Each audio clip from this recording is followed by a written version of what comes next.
Now, preview time. So let's take a look at what's coming your way.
Oh, John, thank God. Williams, what the hell are you doing here?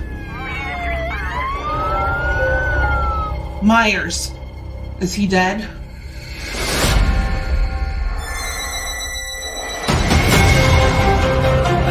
Myers has zero emotion. He has no motives. If he sees, he kills.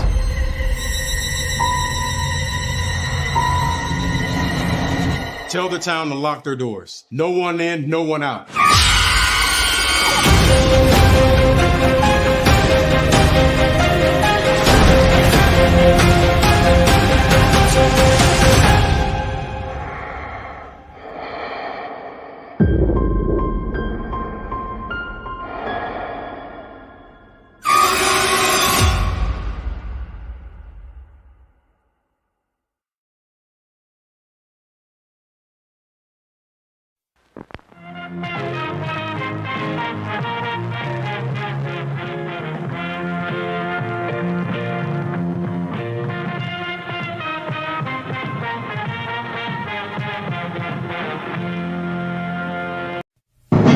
The Jeff Meacham Network's Multiverse of Media. For over 15 years, the recognized symbol of excellence and the standard bearer in coverage of sports and entertainment.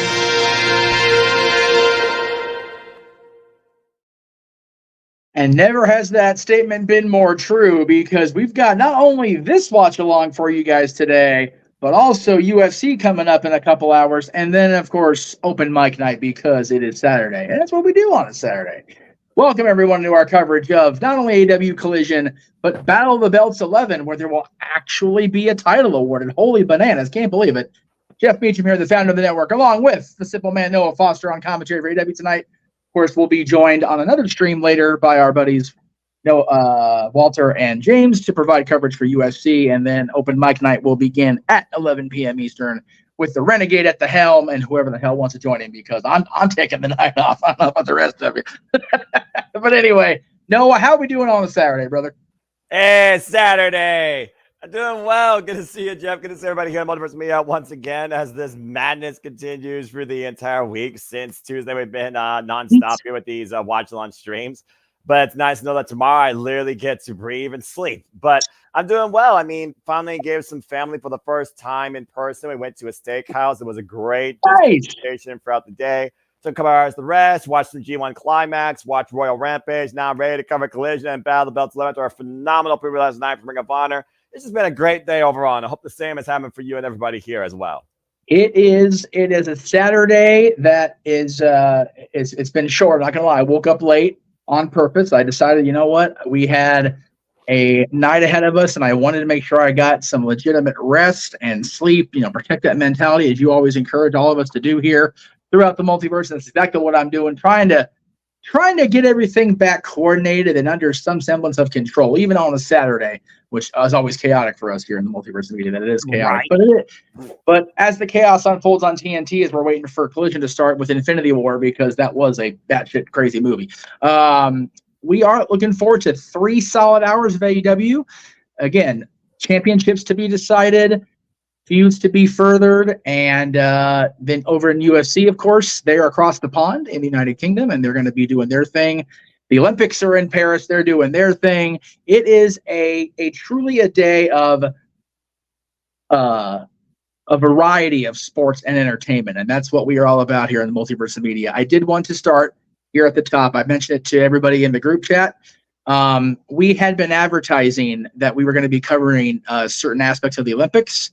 There was a little bit of miscommunication on the part of management. I'll own part of that, 100%. We will not be doing that. And it's one of those, I would love to be able to cover the Olympics in all forms, because I think they are the best athletes truly in the world compete in the Olympics, and they compete for national pride and the bringing together of nations. I think it's a beautiful thing every 4 years, both in summer and winter.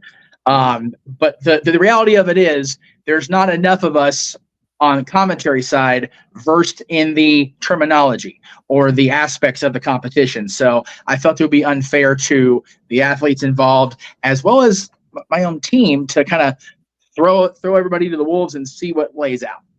So we're not going to be doing that, but we know wrestling. We know wrestling around here for sure. And we do know a lot of things about certain sports, but not every sport. Therefore, you and I are going to do our thing on commentary tonight here for Collision, at least till JJ is ready to appear for Battle of the Belts, because that is what I've been told is the thing. And then he'll go live open mic night, and we'll have Walter and James providing their expertise on the MMA side of things, because that is their wheelhouse, not mine.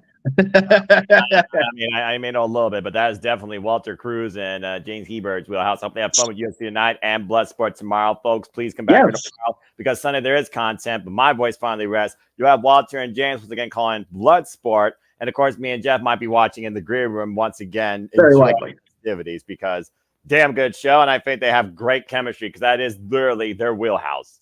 There is, and we'll also be I will definitely be watching from the sidelines during Bloodsport. I know we had a lot of fun providing that presentation back in WrestleMania season, so that was cool. And we're definitely looking forward to bringing it back here with you guys now. Also,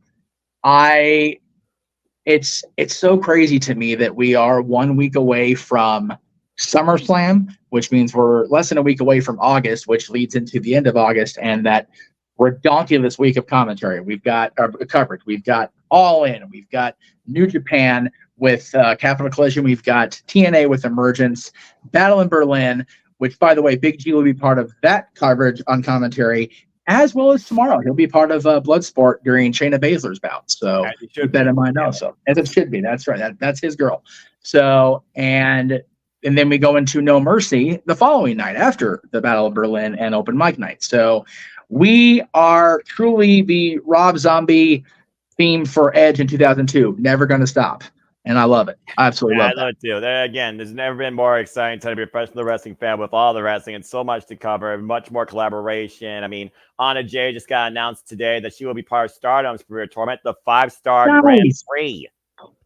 So good luck to the star of the show amongst Stardom. You are going to need it. But also Stardom, of course, changing gears. Congratulations to, spoiler alert, folks. Boy, not surprised. She won the Wonder Storm Championship, the white belt from her friend. We also have a new faction now, I think led by Asume and Starlight Kid in what is called, I believe, Neo Cosmos. I got to double check the name on that. So again, constant changes, constant evolution, constant unique circumstances sprung about here in the wrestling business, in and out of Joshi Pro, which of course is my wheelhouse, and Japanese professional wrestlers. I just still have to catch up on G1 Climax session today. I'll probably do that tomorrow. So I was trying to say, brother, get your rest and enjoy G1 tomorrow before Bloodsport. Yes. Yeah, no, right. Well, I mean, I usually just nap during the Sunday afternoon, and then I eat Sunday night, and then I watch something on Sunday night. Even if we're not doing anything, then I just go to bed Sunday night for work. So Bloodsport will handle my Sunday night tomorrow. So either way, I'll be fine. And yeah, to your point, without further ado, and that'll be pretty much, just been talking everything as we do here. Yeah, let's get right into it. I want to give a shout again to James Hebert and Walter Cruz. That were a great call on UFC. But yeah, we got 3 hours of professional wrestling. Damn it. As we continue the way forward on the path to All In. And again, shout out to everybody in the chat. Safety Dale, good to see you. Hope you all enjoy the multiple streams tonight across the Multiverse media. Please have comment, tell a friend. And again, you want to dictate the conversation. Donate to dictate Kathleen Studios, Jeff Generic, Greg Cherry Brand, Super Chat. It is truly as simple as that because you all make this possible with your continued support through our passion. And yes, happy birthday to Triple H. I did see that earlier. And thank you again for all you've done to make WWE interesting for me again as a professional wrestling fan. I find it so fascinating that 3 people that even now are very much the straws that stir the drink. Triple H's birthday is today. Nick Nemeth's birthday is today. Of course, the TNA World Champion now. Just this last week, Shawn Michaels' birthday. There is so much that revolves around the summertime within professional wrestling, and the birth of Triple H and Shawn Michaels being so close as far as days. Shawn Michaels a little bit longer in the tooth than his click buddy. We'll be honest, Shawn's. Yeah, let's be honest here. Yeah, Shawn's been around for a minute, but that's okay. Call it as we see it. Yeah. Yes. But yeah, Nick Nemeth, celebrating his first birthday as a world champion outside of WWE, because of course he is also the Triple A champion still, is he not? That's right. He's the Triple A Mega champion, which is the equivalent to a world championship within that company. So he is a 2-time dual world champion for the first time in his career, as far as I know, period, let alone outside of WWE. So good on Nick. So happy for him, even now. And yes, because we're showing Collision and Battle of the Belts on TNT, happy birthday to Bugs Bunny, who was also a major part of the Warner family. So yes, all involved. I'm not going to deny that. When I was once a wee lad, it was always Looney Tunes every morning. Hell yeah, man. The Bugs Bunny and Tweety show for me. I don't know how long that shit ran, but that was what I was watching on Saturday. That's a bottom line. Not long enough. I'll just put that out there. No kidding. Yeah. Saturday mornings are not the same without our cartoons, man. It sucks being an adult. Anyway, also this generation of cartoons. That's mostly valid. I'm not gonna lie. You gotta really thank God for streaming and the ability to watch stuff on demand and from the past. Because I can just I can go on YouTube and find most of that stuff. Yeah, right. RIPCN, Farewell Cartoon Network. Anyway, my goodness. But as mentioned, we are covering AEW. We are gonna have a grand total of 9 matches advertised. Let me clear on that. There's the word. Over these 3 hours, but they are quite the heavy load and quite the dynamic mixed bag, to be sure. I mean, we got lucha, trios, tags. We got single grudge. We got unique singles exhibition that's going to challenge definitely speed and aggression. We got a woman trying to find that confidence in herself in her home state once again after falling to the virtuosa. Deonna Purrazzo, of course, will be in action on Battle of the Belts, taking on one of her students from Mission Pro Wrestling in Maya World. There's a lot that could be developed here tonight in Collision as, again, we forge our way towards All In. Remember, we're on the path to All In, and so far, we only have 3 matches, all for championships. Yeah, and again, that far out, knowing the typical Tony Khan approach, I'm not surprised by that. I'm really just not even remotely tripping about it yet. But on Collision, as I mentioned, we've got just a smorgasbord of content matches wise, just to go through it here really quick. We've got Leo Rush taking on Pac. Did he say it Pac or Pac? I can never remember how they phrase it. It's the bastard Pac, I believe. Pac. Okay, very good. Because we always called him Pac in PWG, and we were never corrected. So that's how I do it. I still call him that. I call him either way. So either way, you're not going to find an issue out of me. As you mentioned, Thunder Rosa taking on a student in Maya World. I felt so bad when JJ mentioned it was going to be Maya World. I'm like, it's like a female Jeff Jarrett Thunder Rosa. Like, what's happening? Maya World. We're like, no, it's a Mission Pro, a former Mission Pro tag team champion who betrayed her partner and believes to want to stand on her own, saying that she was the one that carried the load. Etc. So we'll see if she actually can back that up. And in her exhibition on our inaugural Mission Pro watch along, she did get the win. So there you go. We've got Orange Cassidy against Johnny TV. Johnny TV, not exactly a happy camper after last night's falling short in Ring of Honor. So we'll see how he reacts to Orange Cassidy tonight here on Collision. Also got a tag team match that came out of last night's presentation as the debuting MXM collection, debuted in the Tony Khanverse. Will now take on FTR. Lay down the challenge. FTR wasted no time in accepting that challenge from the newly minted team in the Tony Khan Productions, I guess, side of things. We've also got the Beast Mortos, who appeared last night and was fit to be tied post-show. If you saw the reaction on social media that was attempted to be gauged, not so much happening. He'll be taking on... You're not getting words from that. Beast. Yeah, taking on the recently debuted Hologram, which I haven't seen it on TV yet, so I'm looking forward to watching that presentation, to say the very least. And then, as you mentioned, trios action. We do have our Ring of Honor 6-man tag team championship to be awarded during Battle of the Belts. But tonight during Collision, we see the conglomeration: Kyle O'Reilly, Ring of Honor World Champion Mark Briscoe, that boy, and Tomohiro Ishii taking on the Premier Athletes and Tony Nese and Davari. And forgive me on the third name. I apologize. My brain is not. I got you. Former Ring of Honor Pure Champion Josh Woods. Again, congrats to Tiger Style. Lee Moriarty winning the Pure title last night. Respect. So yeah, just those 6 matches alone during the next 2 hours. Then of course we've got Battle of the Belts, which will include Tony Storm against Taya Valkyrie. We've got Willow Nightingale against Deonna Purrazzo, and as mentioned, the crowning of a new trio 6-man tag team champions within Ring of Honor as the Undisputed Kingdom take on the victorious from last night, Dustin Rhodes and the Von Erichs. Man, we literally set up, we were going to do this show this week, despite not having a single damn bit of match card laid out for us yet, except for one eliminator match. And during the course of last night, it's like, all right, fuck it. Yeah, why not? Continue the tradition. Why not? So, 9 matches ahead of you. I know, as you said, you've been working nonstop on commentary since Tuesday. God bless you. We will give you your day of rest tomorrow. And actually, Monday, you're off Monday too, as far as we're concerned. So we'll be back here with you Tuesday. We don't cover Monday Night Raw because, again, too long and not enough substance. So I will disagree on the substance part, but as far as 3 hours and that late, even for us here on the West Coast, I'm good on doing musings and then sending it right into WWE handling their own shit. Well, let's see what the Netflix era brings, and maybe we'll give that a chance. If nothing else, maybe the inaugural episode of Netflix Raw, if it's not coinciding with the Japanese Week of Pro Wrestling July at the beginning of 2025.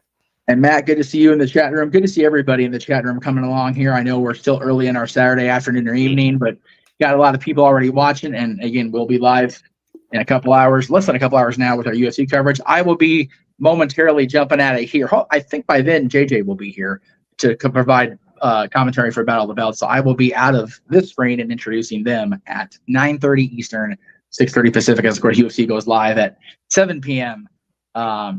Here on the West Coast. And it's late as hell back in the UK. So take that for what it's worth.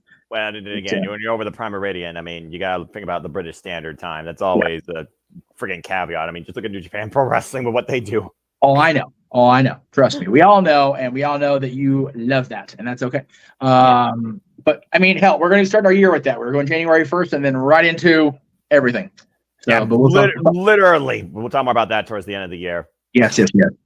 But again, Noah, how are you feeling? I mean, we came off a big Ring of Honor show last night. To Fort Dishonor tends to be one of the biggest shows of their year, and it has proven to be that in the Tony Khan era. And last night's show completely shaped tonight's show, without a doubt, and told us what our path was for the future as far as Ring of Honor, AEW, and wrestling in general. Again, it's one of those things where, again, people sleep on Ring of Honor because it's such a small promotion. But when you think about the legacy of what that company represents, true professional wrestling shown at its highest peak in all forms, you can't argue what you got last night. I mean, that Lucha Libre opener blew us beyond all expectations. Diamante and Hirsch legit tried to kill each other. It was bloody, it was barbaric, it was physical, it was violent. They both went for broke, and legit Hirsch may have broken herself in victory, but I think earned Diamante's respect. You had to at that point. With the fact that Red Velvet finally wanted her first championship, congratulations to her, by the way, outsmarting Billy Starks. You know Billy's going to come back for that title. And shout out to Kylan King, by the way, who's getting well soon. She's going to be back on the T9 Knockouts division. Of course, congratulating her longtime friend. Y'all remember Kylie King Rebel used to be a tag team in AEW. Sure. We also, of course, had the Undisputed Kingdom retain, fixing that parasite Don Callis, and the continuing against Orange Cassidy and his new crop of friends. And something tells me Orange Cassidy is going to be in a mood tonight and probably looking for Don Callis and Kyle Fletcher. I don't think they'll be too far away. We also, of course, saw Atlantis Jr. He survived the field, survival of the fittest. That man was able to outlast that field of other 5. And I got I was surprised by that. I was also surprised with the fact that Shane Taylor was eliminated so soon. I was expecting him to be in the final 2. But I enjoyed that 644 worth. And it was the second time in our history that a title was determined in survival of the fittest. And what can you say about pure wrestling when, again, I talk about that's such not a respected art or showcase in this day and age in this business. We talked about how we covered Ricky the Dragon, Steamboat, and Ric Flair, 2 of the most pure foundations of pure wrestling you ever see, back when wrestling was nothing but pure in the mid-'80s. And then you saw Wheeler Yuta and Tiger Style literally come down, tip for tap, move for move, tactic for tactic. Each man exhausted all the rope breaks. Each man exhausted the closed fist warning. Each man literally tried to trap each other, pin each other, submit each other. And it was just literally that minute moment that Tiger Style found a way to survive that submission by Yuta and trap Yuta in the pin to seize the title. I still can't believe that he did that. I was really shocked. At the end of the day, Ring of Honor is the show led by MIT and our fallen goddess Athena. There is no one better right now than her in this business when it comes to holding a championship for women. If you're not in Stardom or Joshi Pro, she's unstoppable. But Queen Aminata, damn, she gave her a hard night's work, including using a Tiger Driver 91, now known as the Queen Driver, when you literally ask her. And again, you know how I feel when it comes to damn boy, Bob Briscoe. He and Roderick Strong had a hell of a fight once again. They're gonna fight, they can't fight no more. And they didn't even Undisputed Kingdom and Columbia Racing got involved. But Mark Briscoe is still the face of ROH and still a Ring of Honor World Champion. Couldn't be happy for him. And if you did not see the post exclusive with not only him holding the title, give him Strong's respect, talk about what this means, talk about this is what I do.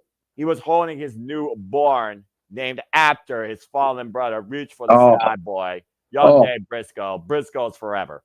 Just so there's so much emotion now. I mean, emotion's always a factor in professional wrestling. I'm not even going to try to, deny that or downplay that, but there is so much more driving Mark Briscoe now than there ever was, even when they first returned to national prominence. With Jay's passing, Mark Briscoe has a new. It's almost odd to say it out loud like this, but Mark Briscoe almost has a new lease on life now and a renewed vision of what his future is. And his future is he wants to be that guy. He wants to be representative of not only his family, but his company, the company that he and Jay literally strapped on their backs in 2002 and beyond. Yes, they weren't the featured main event players, but they are forever the most prominent tag team in the history of Ring of Honor. And now with Jay gone, Mark Briscoe is forging ahead, and he is deservingly the Ring of Honor World Champion. I had my doubts. I'm not going to lie. I definitely doubted the booking. I questioned the determination to do that, but I am glad to say I was wrong on that. There was no better way than to have Mark Briscoe to lead this new Ring of Honor under Tony Khan's vision. I dare say, if enough people stop freaking sleeping on Ring of Honor, they would see that for every nonsensical criticism we give to Tony Khan, a lot of it he brings on himself. The way Ring of Honor has been booked has been far better than I envisioned it would be. Mm-hmm.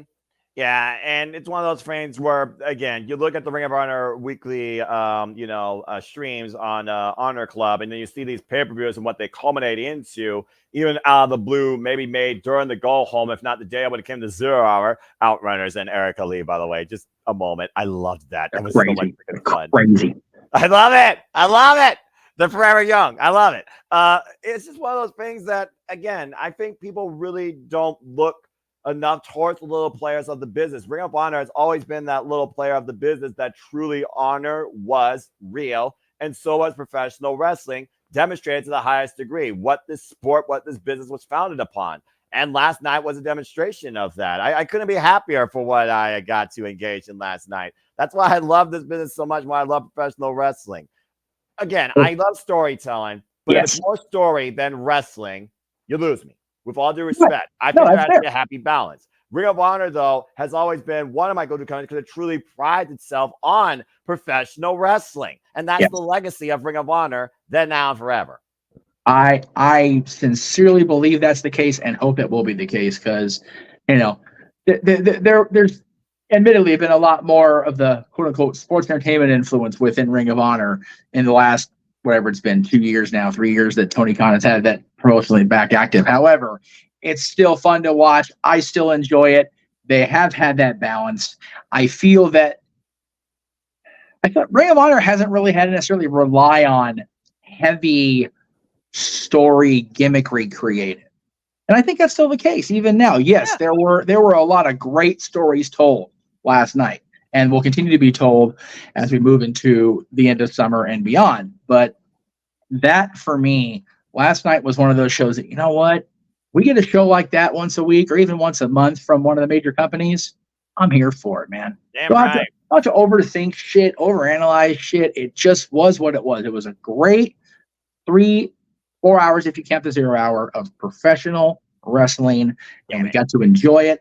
And even sitting back and just being here in the control room with you guys for a good chunk of it, despite typing in and trying to break you as much as you broke us, it was still enjoyable. And I look forward to something like that tonight. We've got 3 hours of AEW that, again, people kind of poo-poo on Collision now with the removal of CM Punk from the company, and we ourselves have been critical on Battle of the Belts. In fact, there's not been a damn title change since the first one. That I do go with. But if you sleep on Collision when you had FTR versus Bullet Club Gold for 58 minutes, you've had House of Black constantly being a focal point of Saturday night. You have that opener that blows you away, exhibition singles. You have those main events that go the distance, that really tell a lot, whether it's for a championship or not. And I'm not just talking about Will Ospreay defending their national championship most recently on Collision. Collision has demonstrated a whole lot for both the men and the women that you don't get on Dynamite because Dynamite's so fast-paced.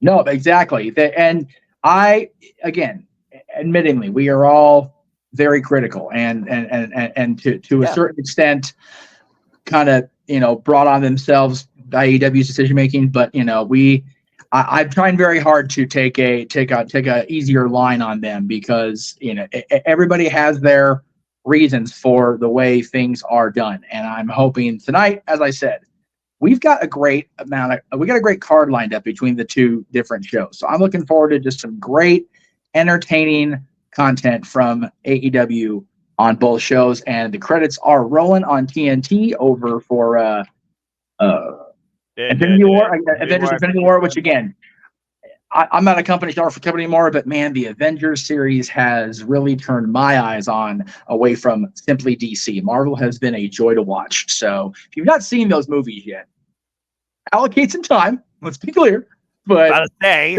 definitely get on it and watch them. Absolutely, without a doubt. That's fair. And again, we talked about everything being built up AEW on the Proud to All In. We saw last night on the World Rampage. Spoiler in case y'all didn't see it. Darby Allin will challenge for the AEW World Championship at Grand Slam winning Royal Rampage.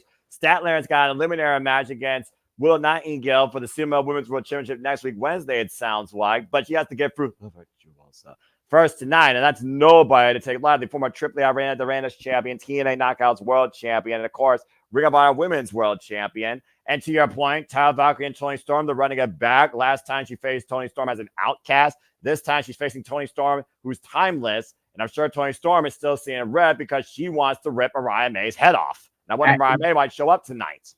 I saw a fire in Toni Storm's eyes last Wednesday that I've not seen in a long time, and I am here for it come August 25th. I'll say it once, I'll say it again. August 25th cannot come soon enough when it comes to the AEW World and the AEW Women's World Championship. That being said, we got our intro playing here, Mikey Ruckus original, because Elton John's super expensive. Go figure. Duh. Which is bummer, man, because I love them playing the Elton John song, man. I love me some Elton John. But again, I was literally like Saturday. I still use it when I'm promoting the show. So there you go. Well, that being said, Jeff, let's go ahead and get right into it. It's Saturday, and you know what that means. It's all right for fuzz. We're from the Esports Stadium in Arlington, Texas, and the Pap Twirling continues, and we bring you more continued coverage of professional wrestling tonight. Here's Jimmy Multiverse Media.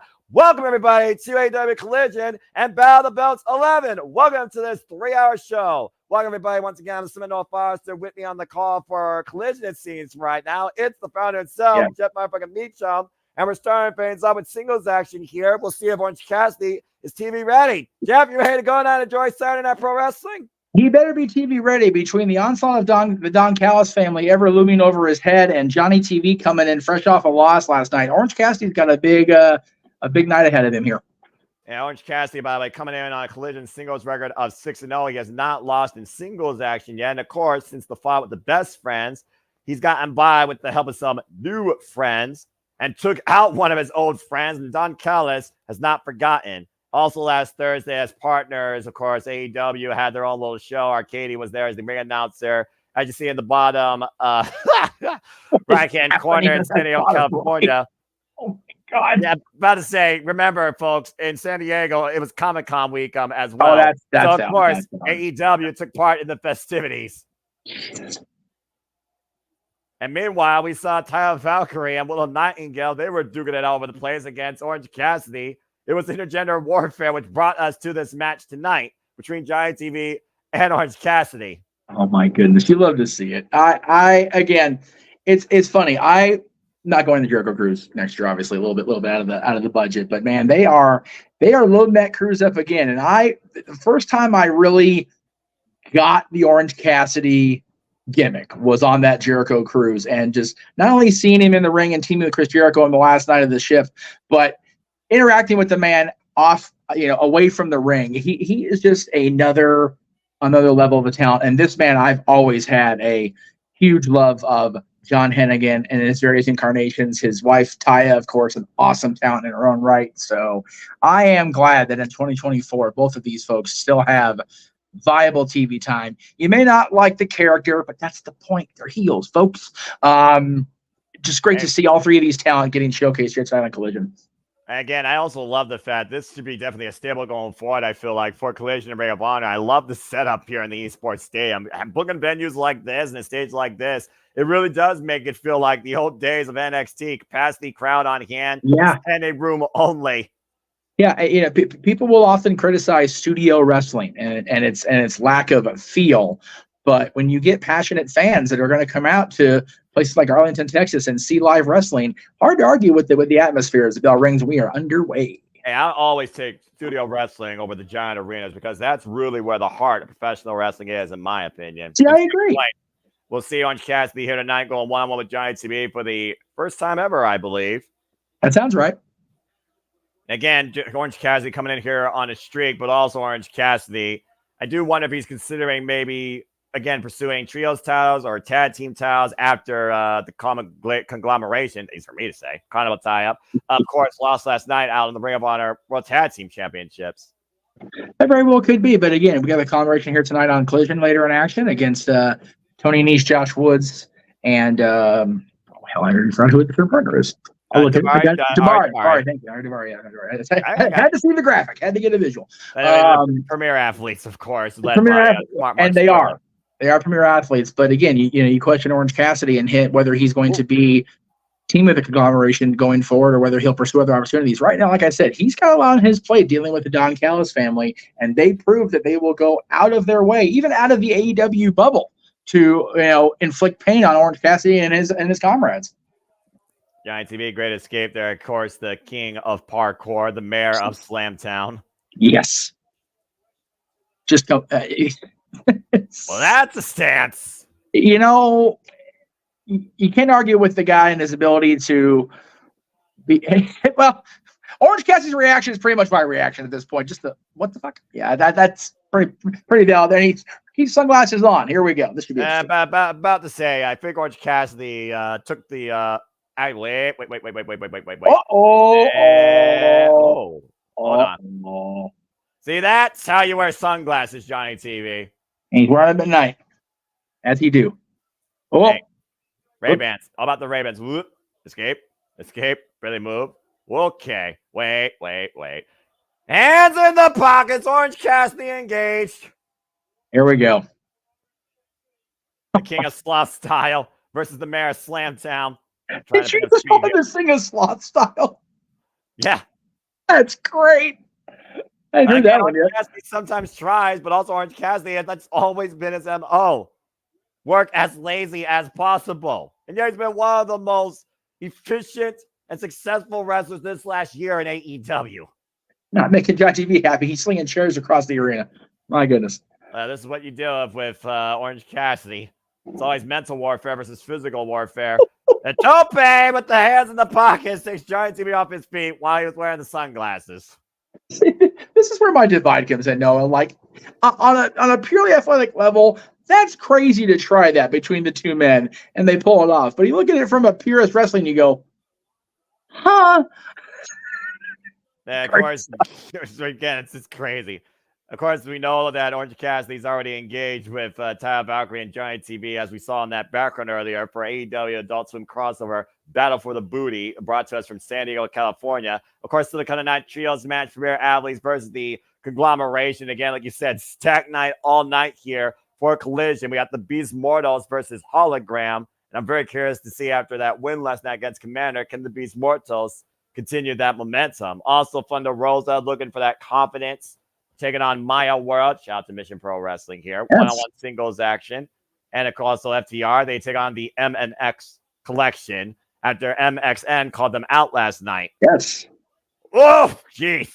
They did. You know what? We talked about it. Mace and Mansoor have just been on another plane since leaving WWE. And Leo Rush goes one-on-one with the bastard. Yes.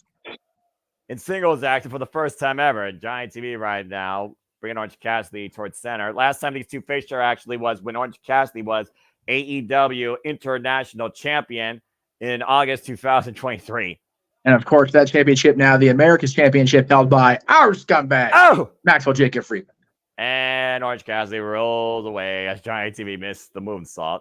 And Taya, Orange Cassidy smiling at Taya. Taya rolling Orange Cassidy back towards the center. Running shooting star, stand shooting star, excuse me. Hook up both legs, gets a 2 count. I am 99% sure Taya got her outfit from the actual combined logos test pattern like I got going back here behind me. Still not outfit. Convinced of it. And look at Taya taking a cheap shot on the outside. Again, referee's not seeing it though, so Taya, well, you always know when you face Giant TV, you got to deal with Mrs. TV. Absolutely, and that goes both ways. If you're in there in a Taya Valkyrie, you don't want to get out there because Giant TV will stir it up. XP to stir it up again. Congrats to Red Velvet, who became the new Ring of Honor Women's World Television Champion, building and outsmarting Billy Starks last night. Giant TV exposing the barricade here at ringside. The dreaded metal barricades, Noah. And the siding now completely exposed. Orange Cassidy laid up against it. Giant TV right now using the safety rails to his advantage, trapping the right arm. Ah, jeez. That's just vicious. Obviously trying to neutralize the forward force that Orange Cassidy can get with that orange punch. You know, they have high thing going for a high five with Giant TV. It's like, he's the better guy, can't do that. Blur the lines between good and bad. Only here in AEW. Orange Cassidy right now just trying to get feeling back in his right arm. They're going on a freaking like prom walk around the ring. Get a room. This is not TV quality. And of course, Taya Valkyrie, though, this won't be the only time we see her. She'll have to be inside the ring, taking on King's not here. Timeless Tony Storm in an AEW Women's World Championship eliminator match. And for those that don't know, you win an eliminator match, you're guaranteed a future shot at that championship. Exactly right. And again, you know, we criticize the eliminator contest, but even now, does anybody really think Tony's going to lose a marquee match this close to All In? I mean, weirder things have happened though here in the business. If we've seen anything. Also, we got a 3-way tag team match made, triple threat action. We got Lee Moriarty and Brian Cage taking on Blackpool Comic Con William and Claude Castagnoli, and Top Flight triple threat tag team action. Just announced by Tony Khan. Up and over, as you do. Orange Cassidy up on the apron. Ducks underneath the clothesline. Says Giant to be face first in the top turnbuckle.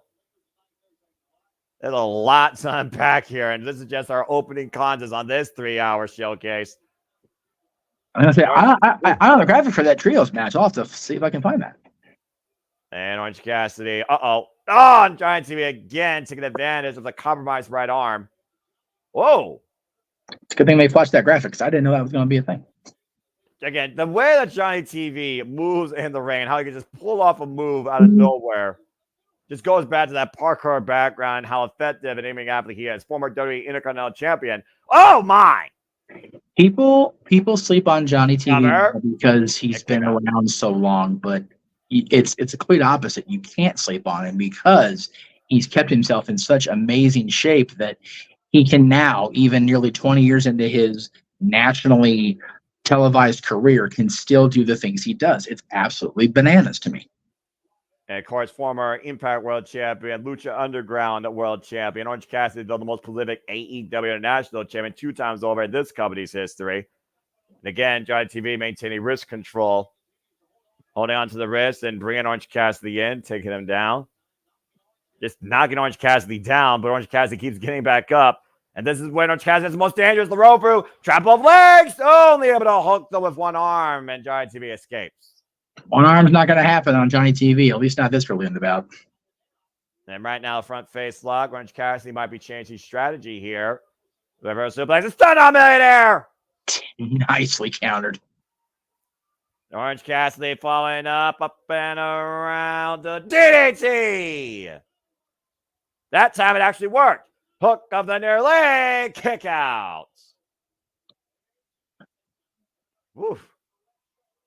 Again, no pressure on the left shoulder, and it goes back to the fact that he only right now is using one arm in those covers as he's trying to pull that protective padding off his elbow. Might be looking to knock Johnny TV's lights out.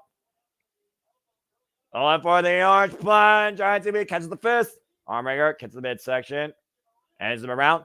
Ooh, swinging net breaker. Man. Orange Cassidy in trouble. Johnny TV, second rope. Too much poking. Oh! Starship pain, but only for Johnny TV as Orange Cassidy gets out of the way. Not what you want to do against Orange Cassidy is waste time. Again, that's what people do all the time. Underestimate Orange Cassidy. Looking for that implant DDT. Johnny TV, though, able to scout it, counter it. But he was caught. Take him around again. And another net breaker. Oh, man. Drilled him with force on that one, Noah. He's going for it one more time. Can he get it? Orange Cassidy very close on the inside. And they got the Starship pain, but didn't get enough of it. Hook above legs. Kick out at 2.5. That was so in there tight to the ropes. You almost had to think there was going to be a chance to kick out because Johnny didn't set it up or execute it the way he wanted to. That was his big shot, though. Nearest fall so far in this match, the opening contest. It wasn't nearest fall. Even Taya was surprised it wasn't over. And again, the face of Taya Valkyrie tells the story. Orange Cassidy, big break! Man, almost out of nowhere. My goodness. Again, we talk about the resilience of Orange Cassidy. There's a reason why he was Orange Punch Connect! Jesus. Into the cover, hook of the far leg. Orange Cassidy wins. There's a reason why Orange Cassidy is the most prolific AEW national champion in his company's history. Never count him out. And it looks like Ty will be spending more time training for Tony Storm and less time making out with her husband until the end of the night now, with his jaw in the third row. And again, Orange Cassidy, though. Great win here in opening contest here at AEW Collision. You still see him grabbing that right arm and that right wrist. Oh! Oh, man. That was a chop block. That was sinister. My goodness. And of course, Johnny TV can't accept the fact that he lost respectfully to a greater ring competitor. Nah, he took the leg right out of Orange on that one. Wait a minute! What?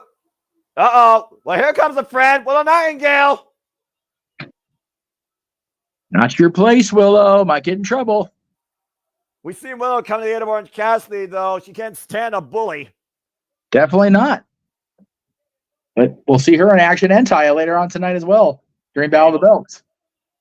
And Willow Nightingale coming to the aid of Orange Cassidy. And to your point, Willow Nightingale will be in a limited match of her own for the CML Women's World Championship against the virtuosa Diana Perazzo. Well, clearly Giant TV was not ready for Orange Cassidy. Still to come tonight, trios match in Pure athletes versus the conglomeration.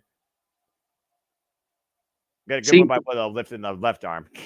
The match with Willow and Deanna's one where I'm willing to entertain that Deanna might actually win and get a shot at the CMLL championship down the line. That one I'm willing to Hands believe in the pockets by Willow.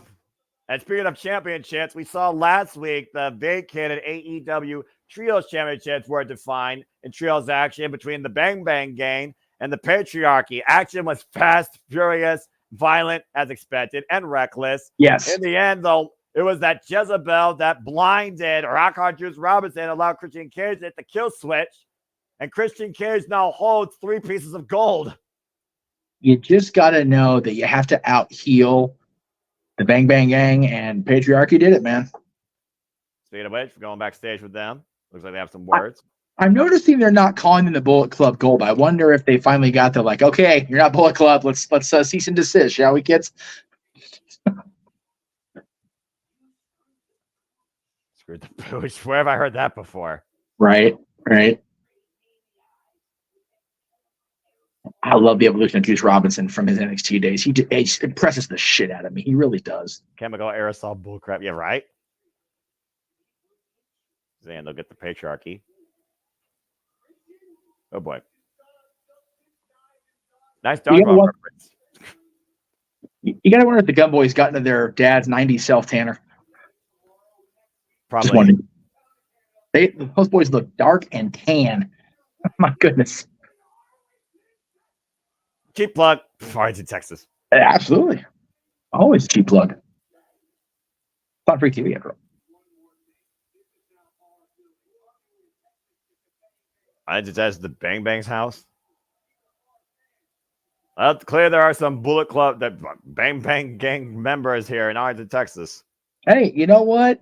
It's funny. Billy was on with Chris Van Vliet not too long ago, and it's like, yeah, now I believe the taller one is Austin. Forgive me if I'm wrong on that. Maybe it's Colton.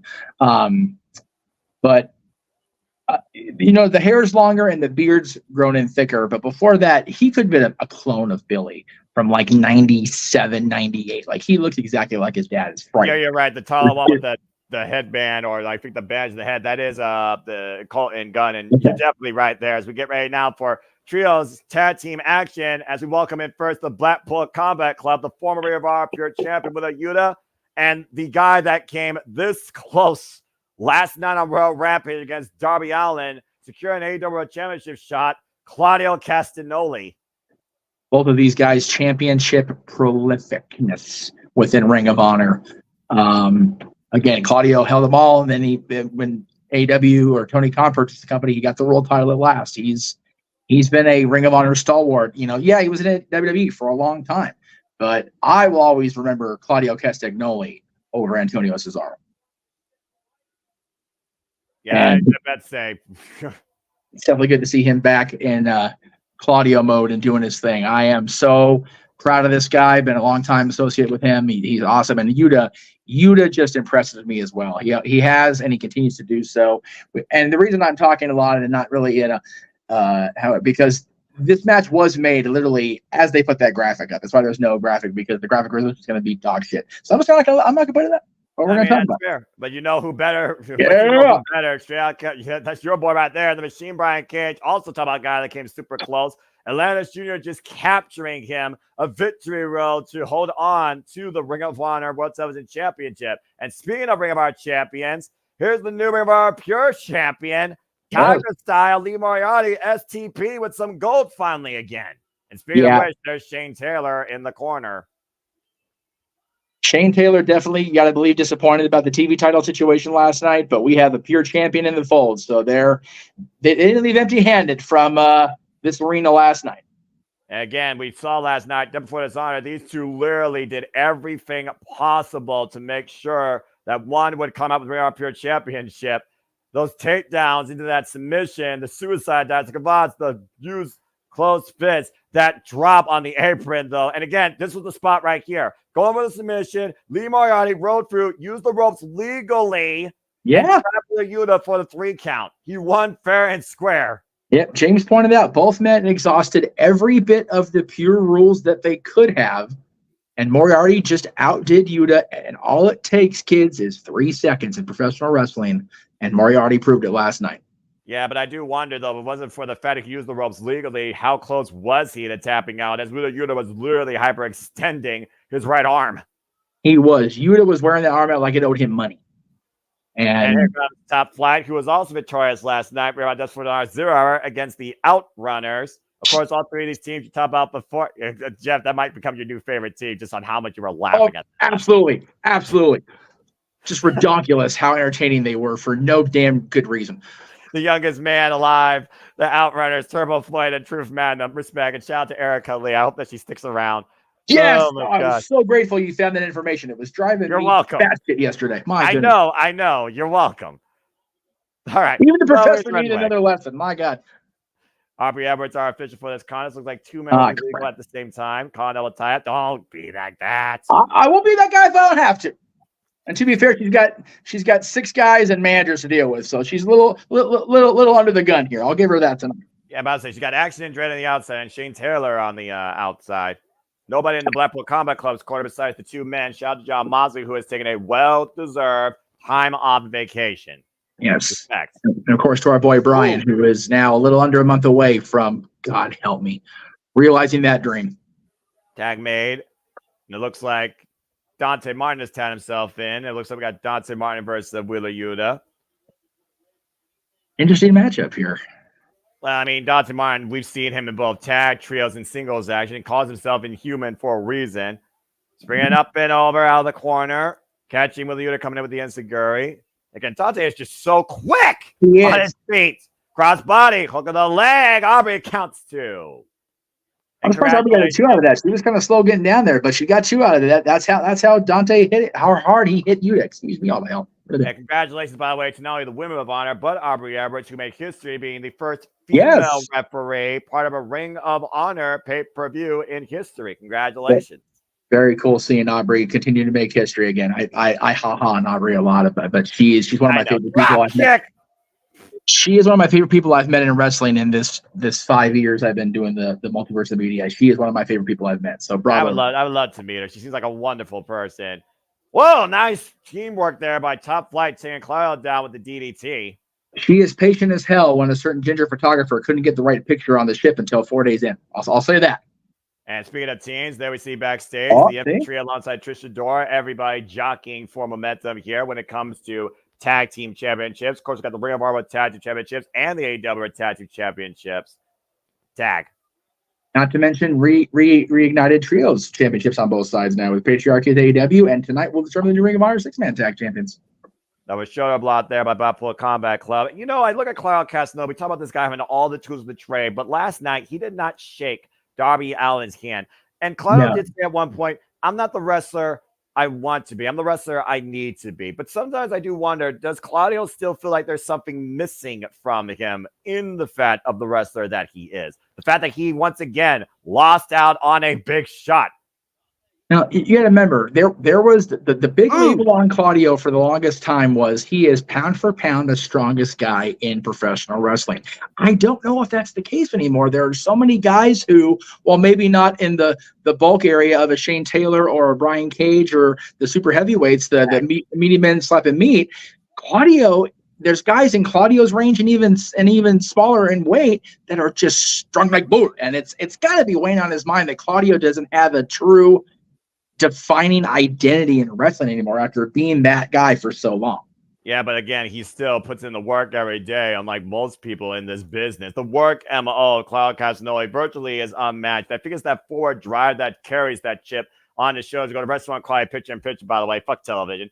Nice takeover there by Lee Moriarty. Gets a 2 count on Dante Martin. Again, still so much more action to come. And I do look at this field, and I do think right now that Claudio is, again, one of those guys that's trying to look for that moment and capitalize on it. To your point, he's a former Ring of Honor World Champion, but he hasn't been able to capture a championship since. We've already seen him challenge Swerve for the AEW World Championship Open Challenge on Collision, by the way. Shortly after Swerve won that title, he had a chance to challenge for the AEW World Championship last night if he won World Rampage. Came up short against Darby Allin, who neutralized his power and beat him with speed with the way you saw the finish go, that coffin drop, stun gun across the top rope. And of course, Claudio Castagnoli with a Yuta. You would think this team would probably be in contention for the Ring of Honor Tag Team Championships. Yeah, it's gotta be frustrating to Claudio to have not held an AEW championship since crossing over into the TK production side of things and wrestling for leaving WWE. It's gotta be for a guy that was so prolific in championships. Even in WWE, he held championships along the way. You know, despite the narrative on him that he wasn't a WWE guy. But he's not yet, to my knowledge, held an AEW labeled championship. Ring of Honor, yes, but not AEW. And he's previously challenged, of course, for the AEW International Championship against Orange Cassidy and lost there. Again, goes back to what I was saying earlier. But again, speed of championships, we know we will crown brand new Ring of Honor World 6-man tag team championships. I imagine that's Battle of Belts 11's main event, as the Undisputed Kingdom will take on, you heard me right, folks, the Von Erichs and Dustin Rhodes in Texas. Just putting that out there. Yeah, again, Claudio's been champion everywhere he's been. Shikara, Combat Zone Wrestling, PWG, of course, the world champion there. Ring of Honor, WWE, and others, but he's not been an AEW-centric champion. And that, as long as he's been there now, that's gotta be weighing on the Swiss Superman. Brian Cage right now looking to plant Dante Martin into the earth. Possible drill clock. Dante escapes. Those were backers. Step in Segura. Once again, back here. AEW Collision. Noah Foster, Jeff Meacham bringing you in with our engagement, reactions, and overall analysis here. Where Saturday night is all right for a fight.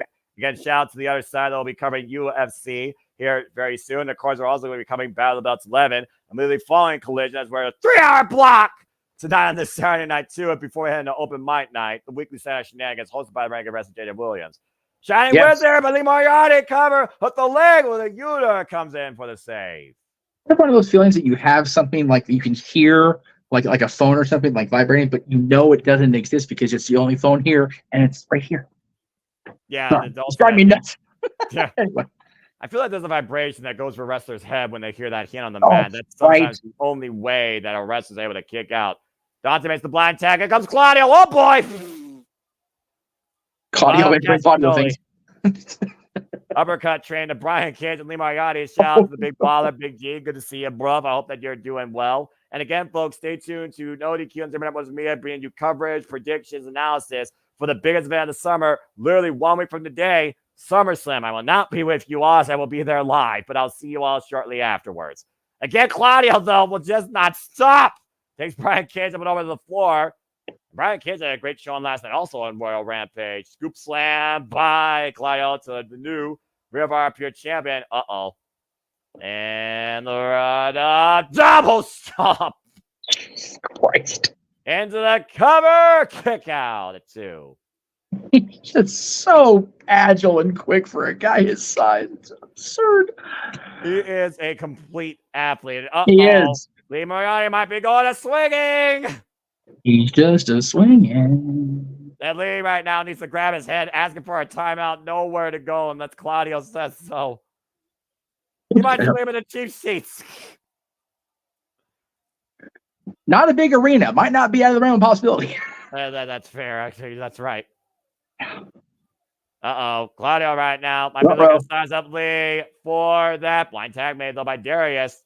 I just saved Lee Moriarty's life for that clothesline. The trouble is it pissed Claudio off in the process. Oh, man!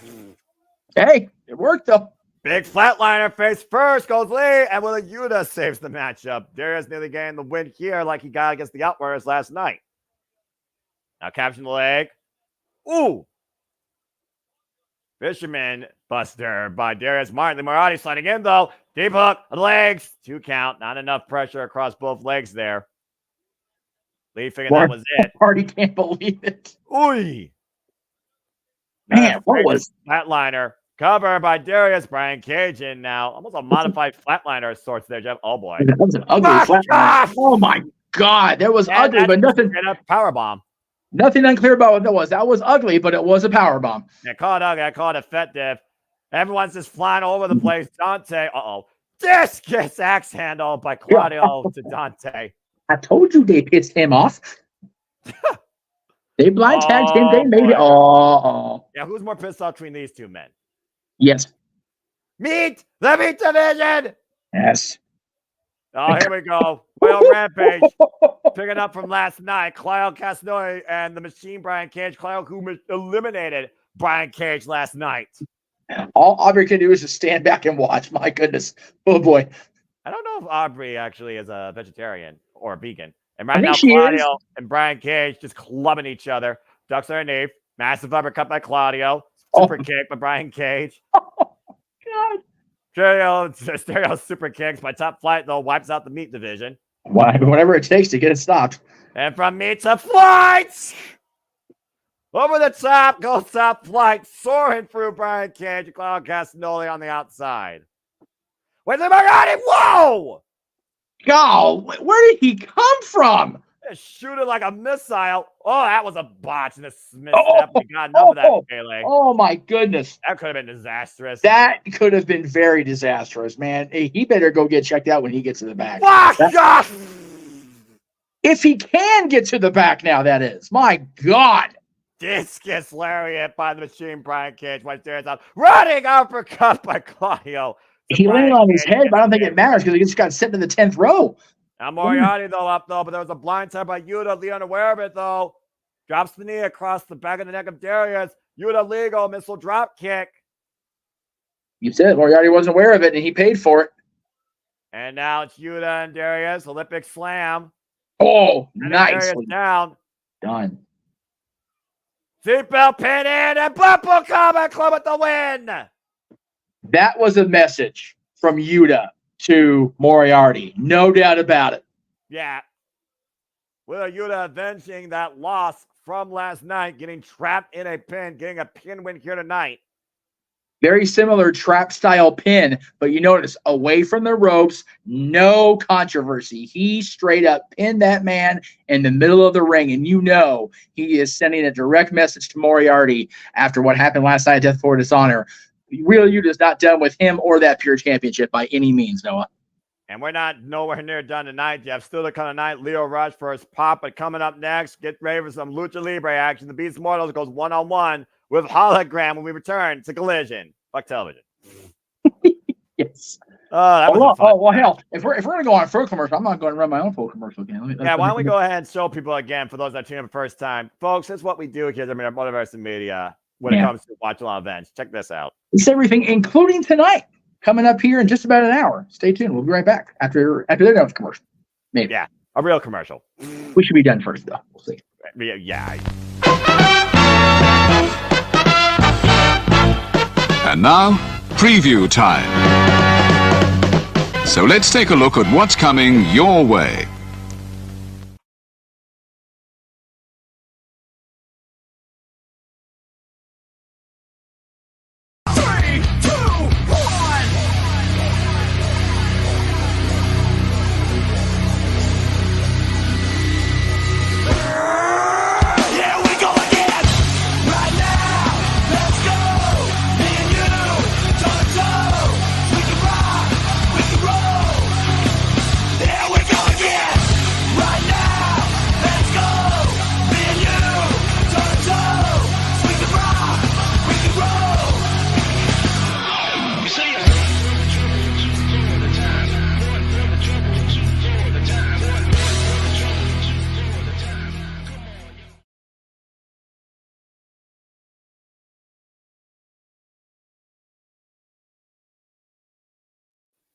And before I throw to Noah for the obligatory, again, coming up here in just shy of an hour, we will have our coverage of UFC 304 with Walter and James. But Noah, what does it all mean, what we just saw?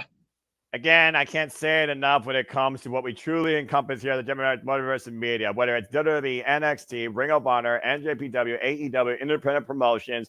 We truly encompass all the wrestling, all the wrestling, all the wrestling, all the wrestling, all the wrestling, all the wrestling, all the wrestling, all the wrestling, all the wrestling, all the wrestling, all the wrestling, all the wrestling, all the professional wrestling.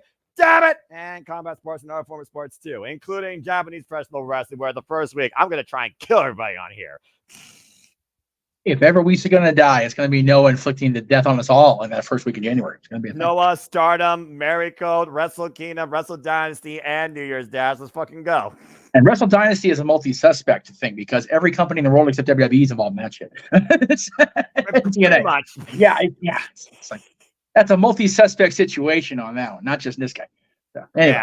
Yeah. But yeah, it's going to be a cool night. Like I said, we've got our brief simulcast coming up here. Actually, not even brief. It's going to go for over an hour and a half because you've got our UFC coverage starting at 6:30 Pacific, and then we're going for that on this until 8. So there you go. About to say there ain't nothing brief here when it comes to us here at the Multiverse meeting, unless we choose to cut the feed. As we go backstage, the conglomeration with Flexi Nair. Oh, Mark Briscoe looks like he's been through a war, which he has. Oh, and there's the rest of the conglomeration, Orange Cassidy along with Will Nightingale. The gang's all here. And you know Lexi's got to be a little awkward standing next to Willow because of her affiliation with Athena and Billy. And of course, Willow's typing up the fact that she has the virtuosa. Yeah, Peraza, an eliminator, keyword eliminator, for the CMLL World Women's Championship. Jealous as fucking mad at myself for programming JJ on that commentary instead of me. I did to myself. It is what it is, kids. What was that? I saw something flash on my screen. What was that? Well, anyway, speaking of bloody, there's Mark Briscoe not bleeding. Let's hear what the man has to say. Yes.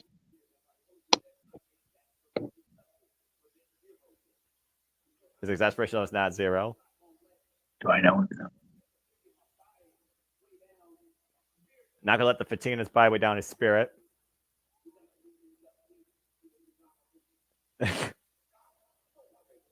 Kyle Hollis, baby. Kyle, you fucking idiot.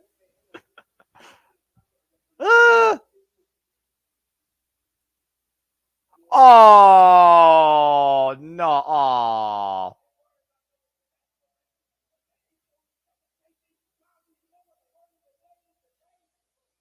Easy, Mark. Don't actually shake the baby on television. Jesus Christ.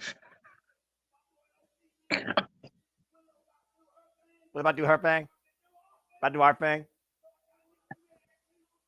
I love Mark. Look at this. She's just like. She's just sitting there like, there's a lot going on over here next to me. I'm just saying.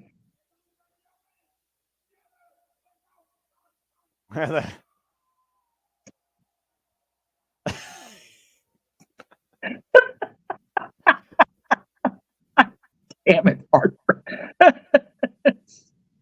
Orange Cassidy's tired. Usually likes Orange Cassidy is very tired. I don't blame him. He's been.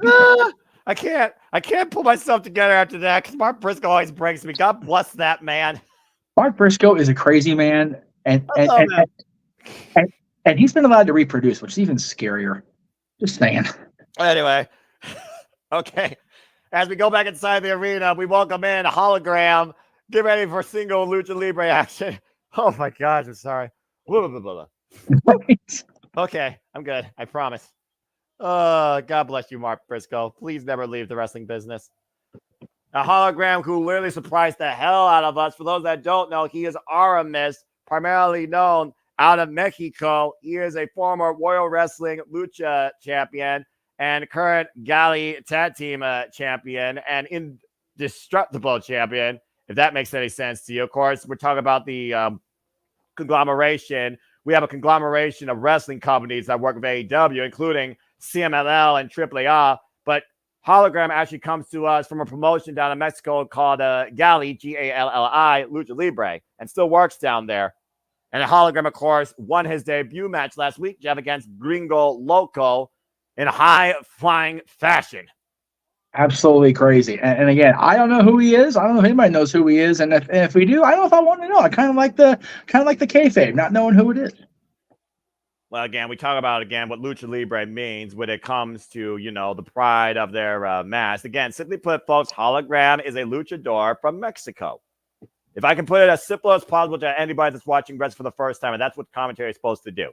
Lucha Libre is all about high-flying, technical wrestling, and we saw Beast Mortos not only fly, but break Commander last night in what was a ridiculous affair. And again, it was back and forth. It was destructive. It was reckless. That pop-up Samoan drop. And then finally, the Beast Mortos put him down with the Mortos driver. And now it looks to do the same thing to the newcomer Hologram. Beast Mortos was just in collision last week against Darby Allin. Nearly broke that man in half ahead of blood and guts. I mean, breaking Darby Allin in half is kind of kind of a loose thing, isn't it? I mean, he's already broken as it is. Yeah, but somehow that man still walks. That man now is a guaranteed AEW World Championship shot at Grand Slam. Bell reigns are underway.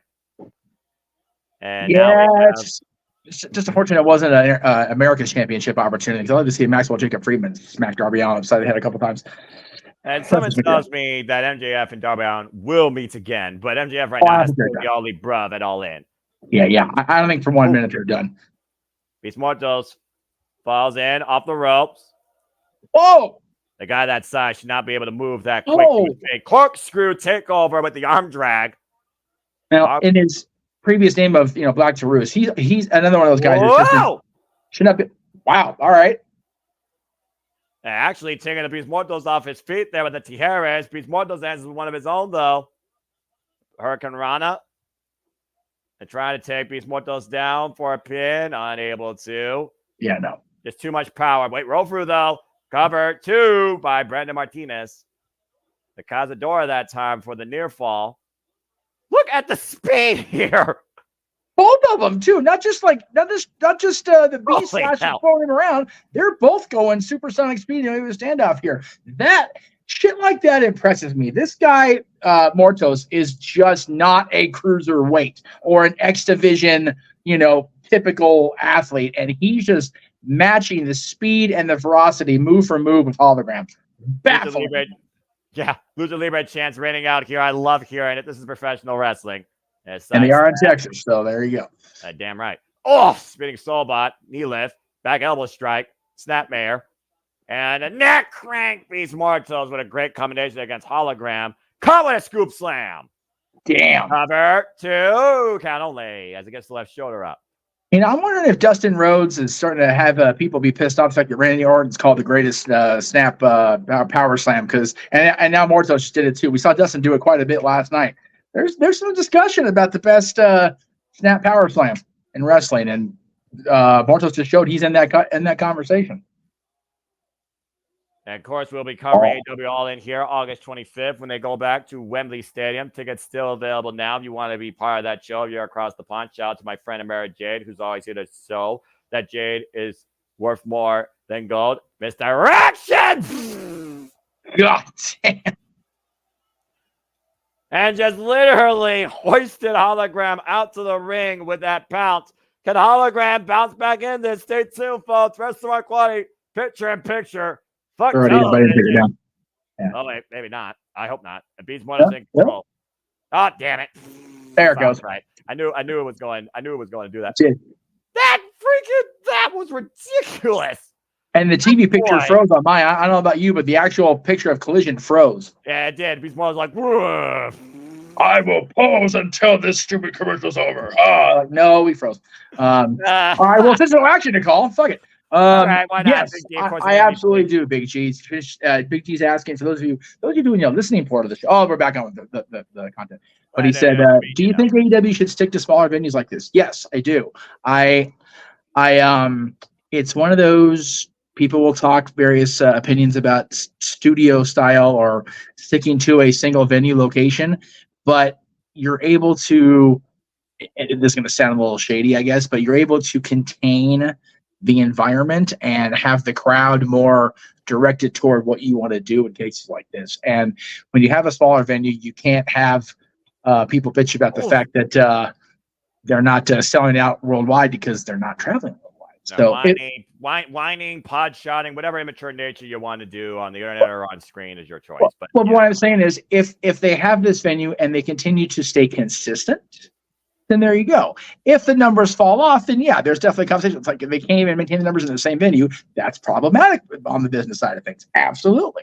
But for right now, it seems to be doing okay. The crowd seems into it, and we're into it, calling it. And about to say, I've enjoyed literally this, again, lower level venue, primarily Collision and Ring of Honor makes sense for this type of setting, for this type of crowd size. But the Dynamite seem to hold up for what they're doing with the arenas that they've been booking. And pay-per-view always sells out because pay-per-views don't freaking miss, period. No. And whether or not Wembley fully sells out like it did last year, we have 3 matches booked, and I'm here for it. Yeah, I already got my money's worth. I got freaking Bryan Danielson, who may come out to the final countdown, literally might become AEW World Champion against Swerve Strickland, who's been a phenomenal champion, put his company on his back, and really being one of the most, honestly, strongest belt and defining champions as of late, holding that belt. And also, of course, we have Timeless Toni Storm, the most prolific AEW Women's World Champion in recent memory, with an incredible story being told that will culminate in what can be called the Timeless Last against Mariah May, where she said, "Are you ready to die? Because I am." Someone might die in the spotlight. And then you have the CEO versus the DMD for the face of TBS. I'm all for that. And I didn't see an official graphic even after the talk last week, but MJF and Ospreay. Yeah. If those 4 matches, the only 4 matches I get, I'm legit okay with that. Yeah. And we're back here on Collision, Hologram and the Beast Mortos right now in Lucha Libre action.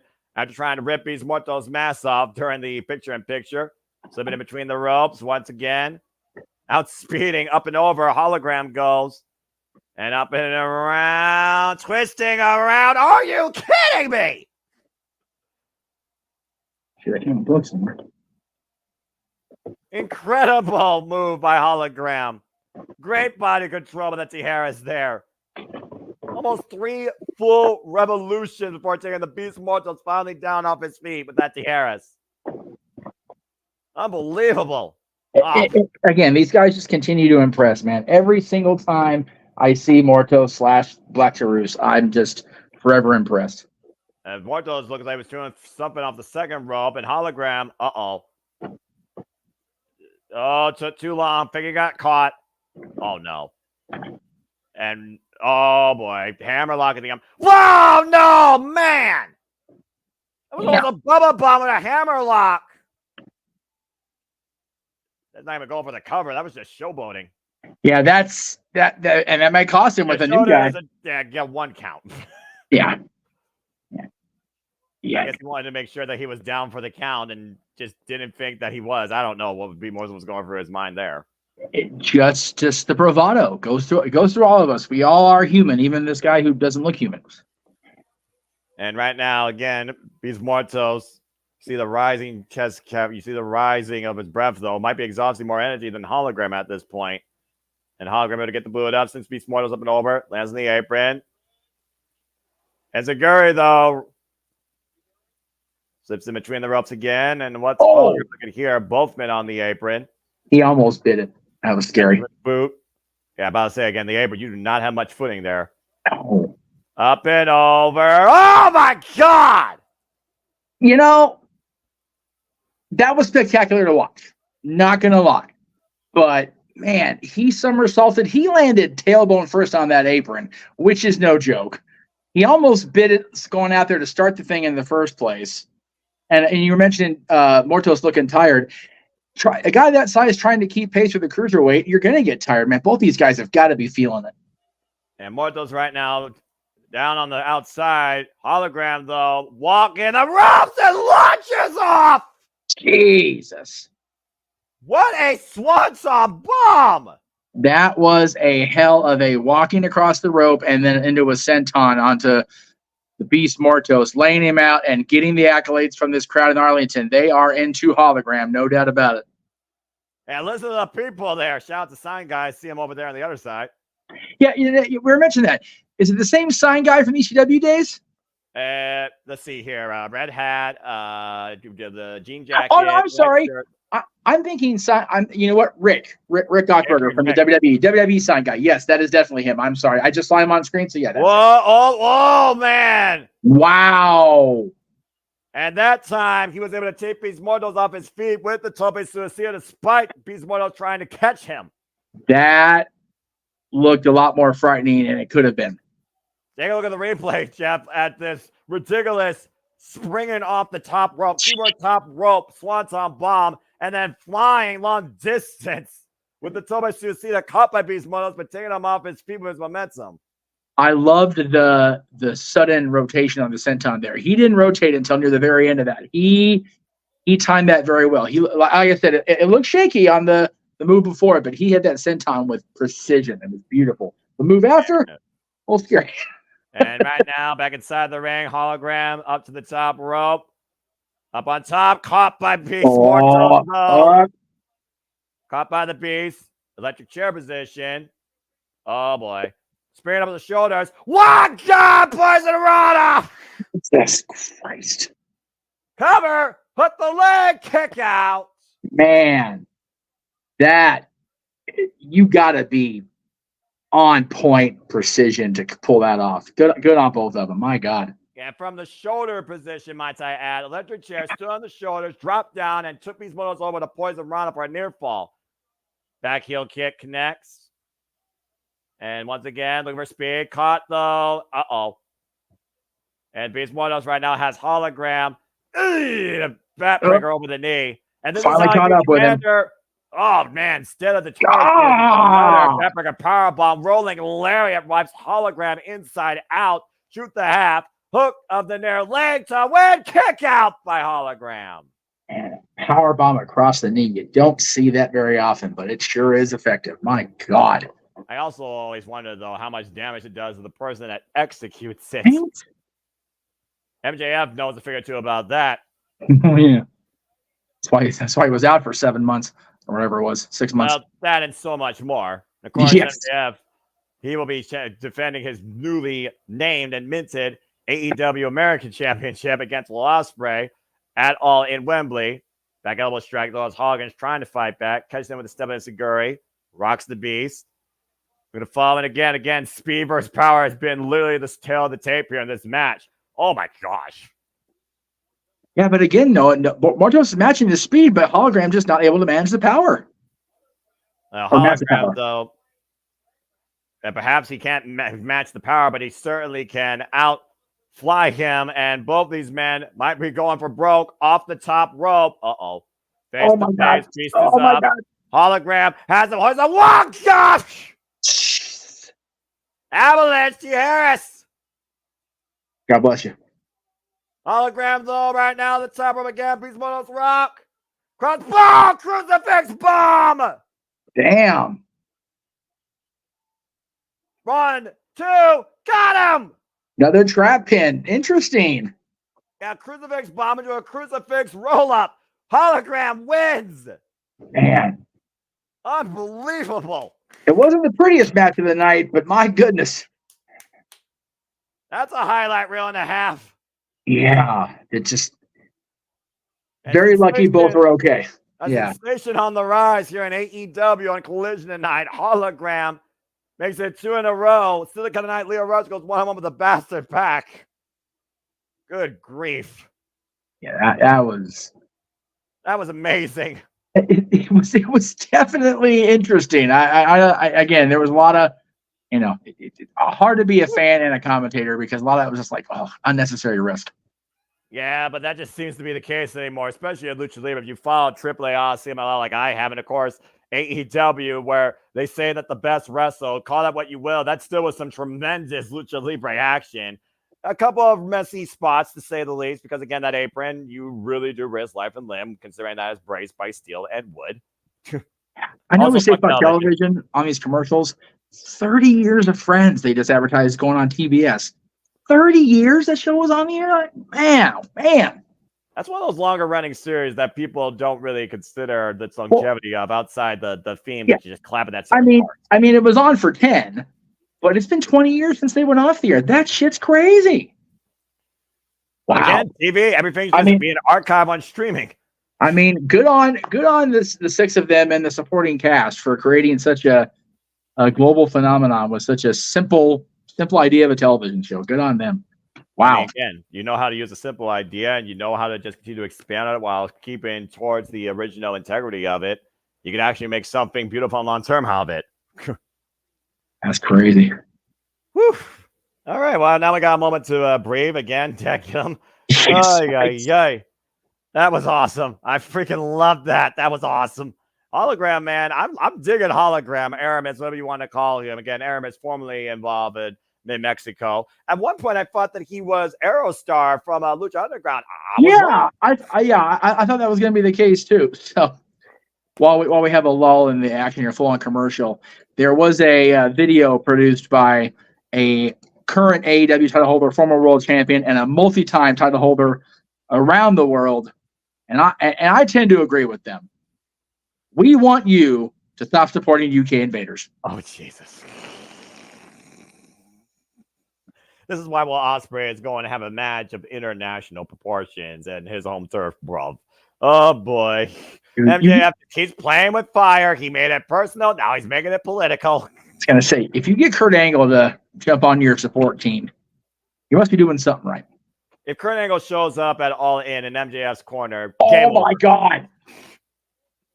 I'm just saying. Don't ever tell me again that Max is not the best. You've got Kurt Angle in your corner.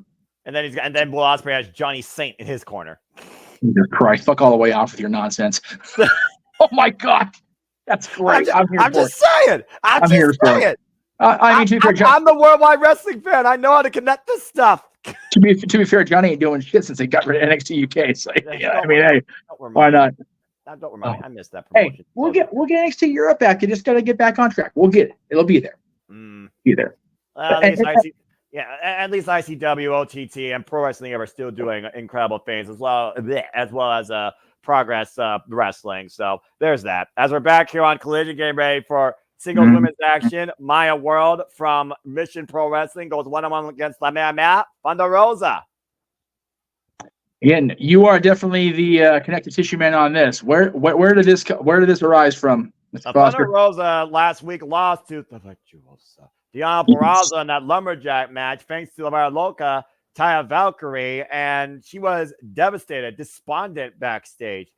Formerly an AEW Women's World Champion, came back from injury, took a chance to go back after the title, failed, tried to beat Deonna Purrazzo on her home turf in her home state, by the way. She's from Tijuana, but Texas is her home, failed, and she wants to find that confidence in herself again. She's starting to doubt herself, and now she's facing somebody living from a promotion that she runs in Maya World, looking to bounce back and reset.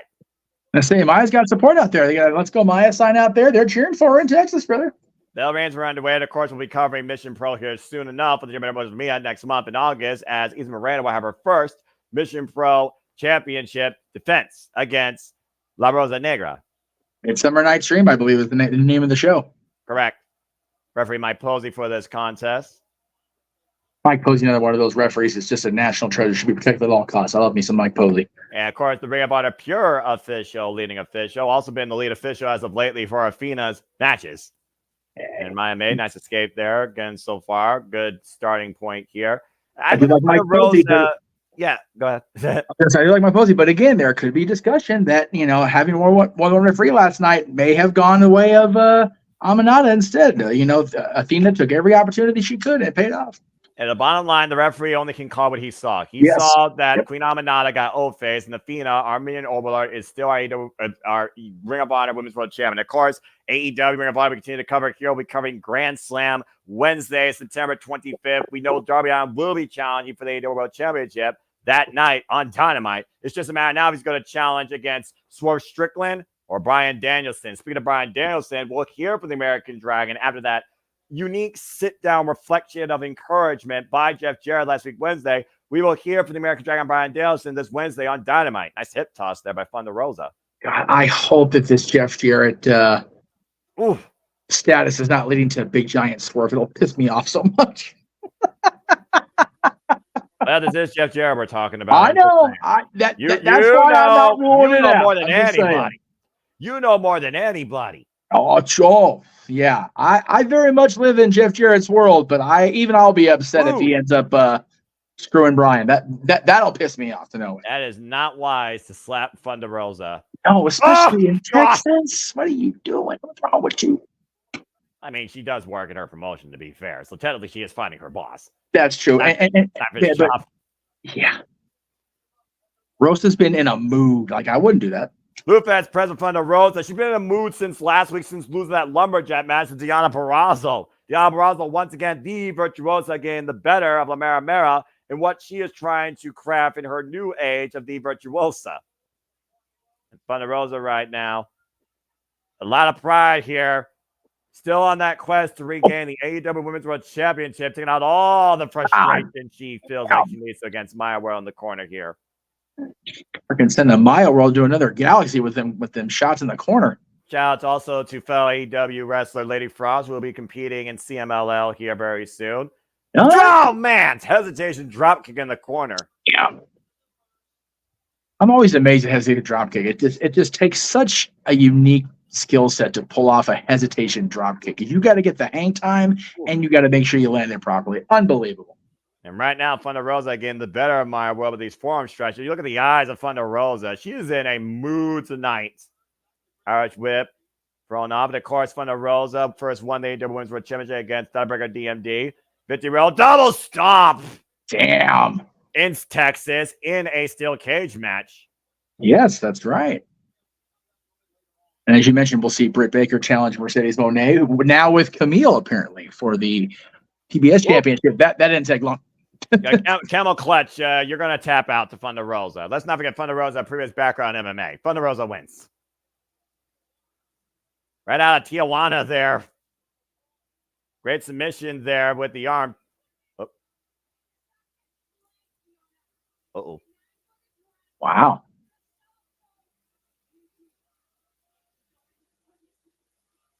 Well, Thunder Rosa clearly has not learned her lesson and is not done with Deonna Purrazzo, saying that she dragged her to the darkest place and is going to take her down with her.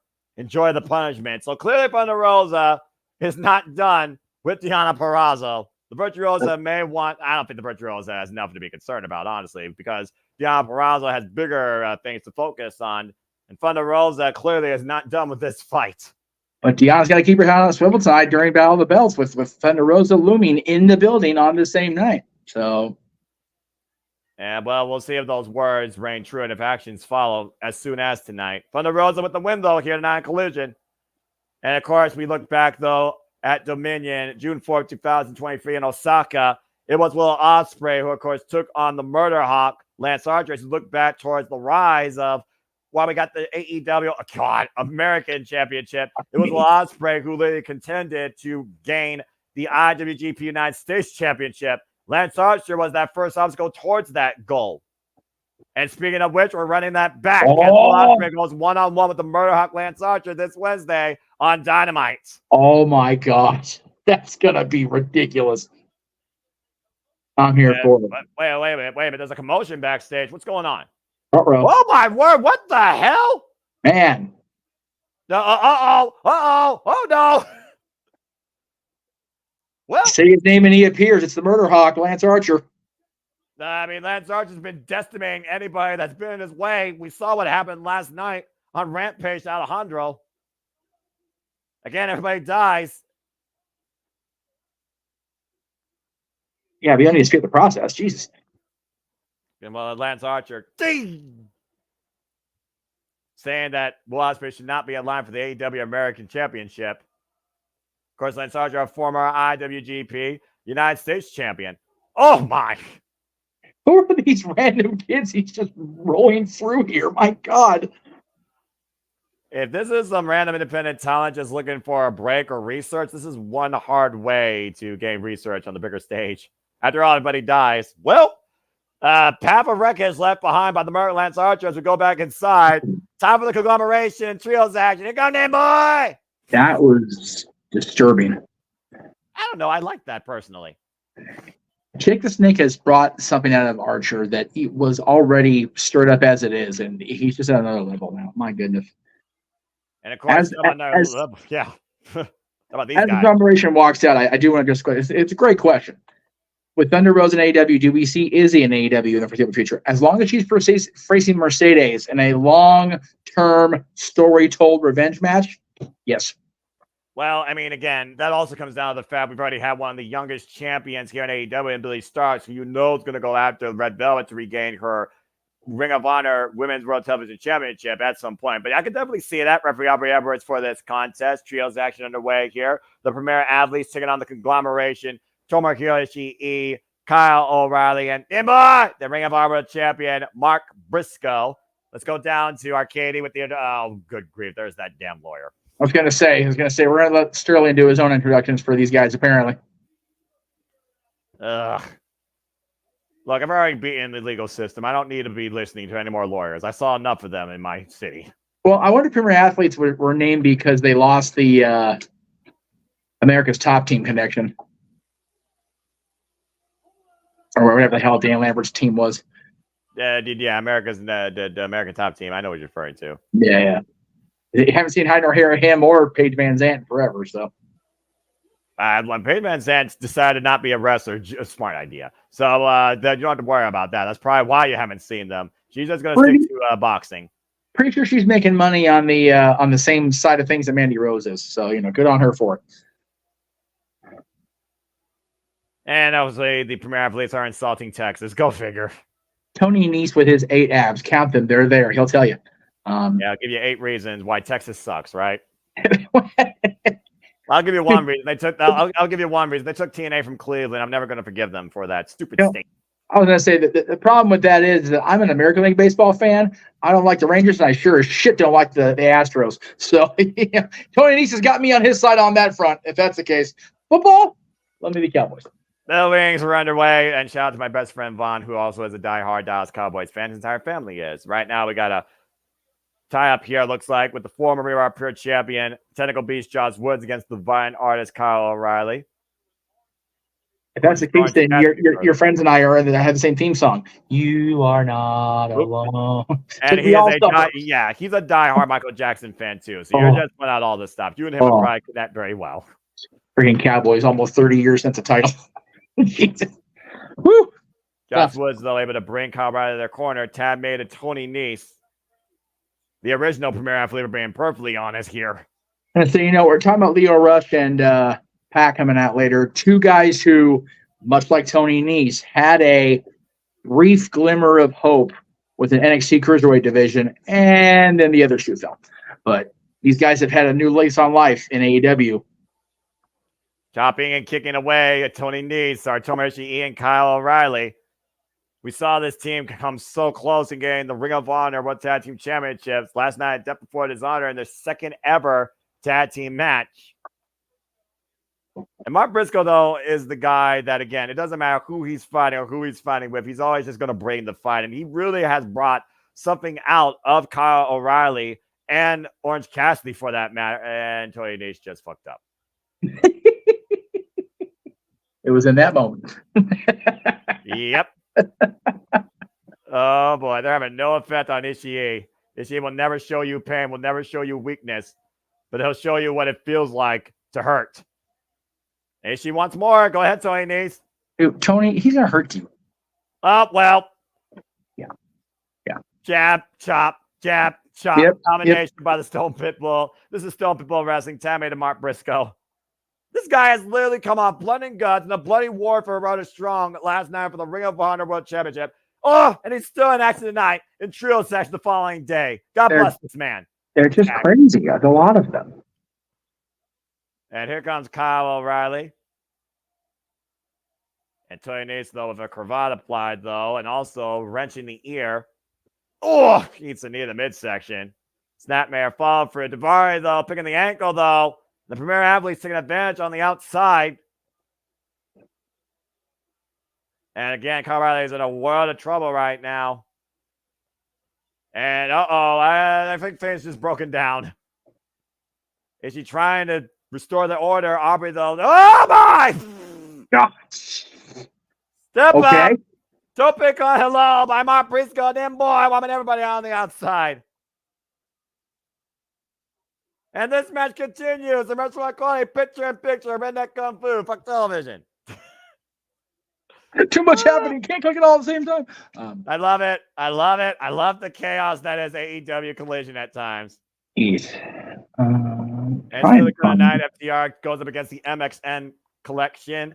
And of course, we have Pop versus Leo Rush. And of course, so much more to come tonight as we forge our way towards Battle of the Belts 11. I'm having too much fun. The Collision is just a fun damn show to engage with on Saturday nights, especially Mark Briscoe. That's just tonight. We've got Bloodsport tomorrow, too. Let's not forget about that. Crane style. Oh! Mark Briscoe, that crazy redneck kung fu man. And freaking Josh Woods has Timothy Thatcher ahead of him tomorrow. And Mia Mashita has Shayna Baszler. And Jody Frett has Masha Slamovic. Oh, my. Mike Bailey and Kira, Homicide and Santana. Holy shit. Yeah, to tell me that's not a freaking old school rivalry there between the OGs and LAX. You'll be damned if you're lying. Covered by Tony. It's a 2 count. Both Creed brothers from NXT or WWE have bouts. Charlie Dempsey and Royce Isaacs. Dear Christ. Hedy Kariaki versus Brian Johnson. And then just announced to me here recently, our boy Bad Dude Tito against Josh himself, Josh Barnett. Oh my God. The War Master himself, the guy that literally created Bloodsport. That is correct. That is going to be a hell of a 10-bout show tomorrow. I'm so glad we get to cover it on the Multiverse of Media. Nice net breaker there by Daivari to Kyle O'Reilly in the cover. Gets a 2 count. Only 2. Just 2. Aubrey said it was 2, and she has a shirt to prove it. Hey, you know what? Like I said, she's had a hell of a few matches tonight, man. Multiple people involved. She is working her ass off. Good on her. Again, I mean, it's the most chaotic situation for a referee to try and control a multi-person situation, especially when you got more than just the people that are literally involved in the ring and on the ring apron. Don't forget that stupid lawyer on the outside. And again, to my point, Mark Sterling's advantage. Right. Put that shit out there. The lawyer. Yeah, immediately on television, the interference as you bring him up, Noah. And of course, again, never trust the lawyer. That's all I gotta say about that. I can vouch for that. Because the last month for me. See, Aubrey went back to the long hair, just like that official in WWE.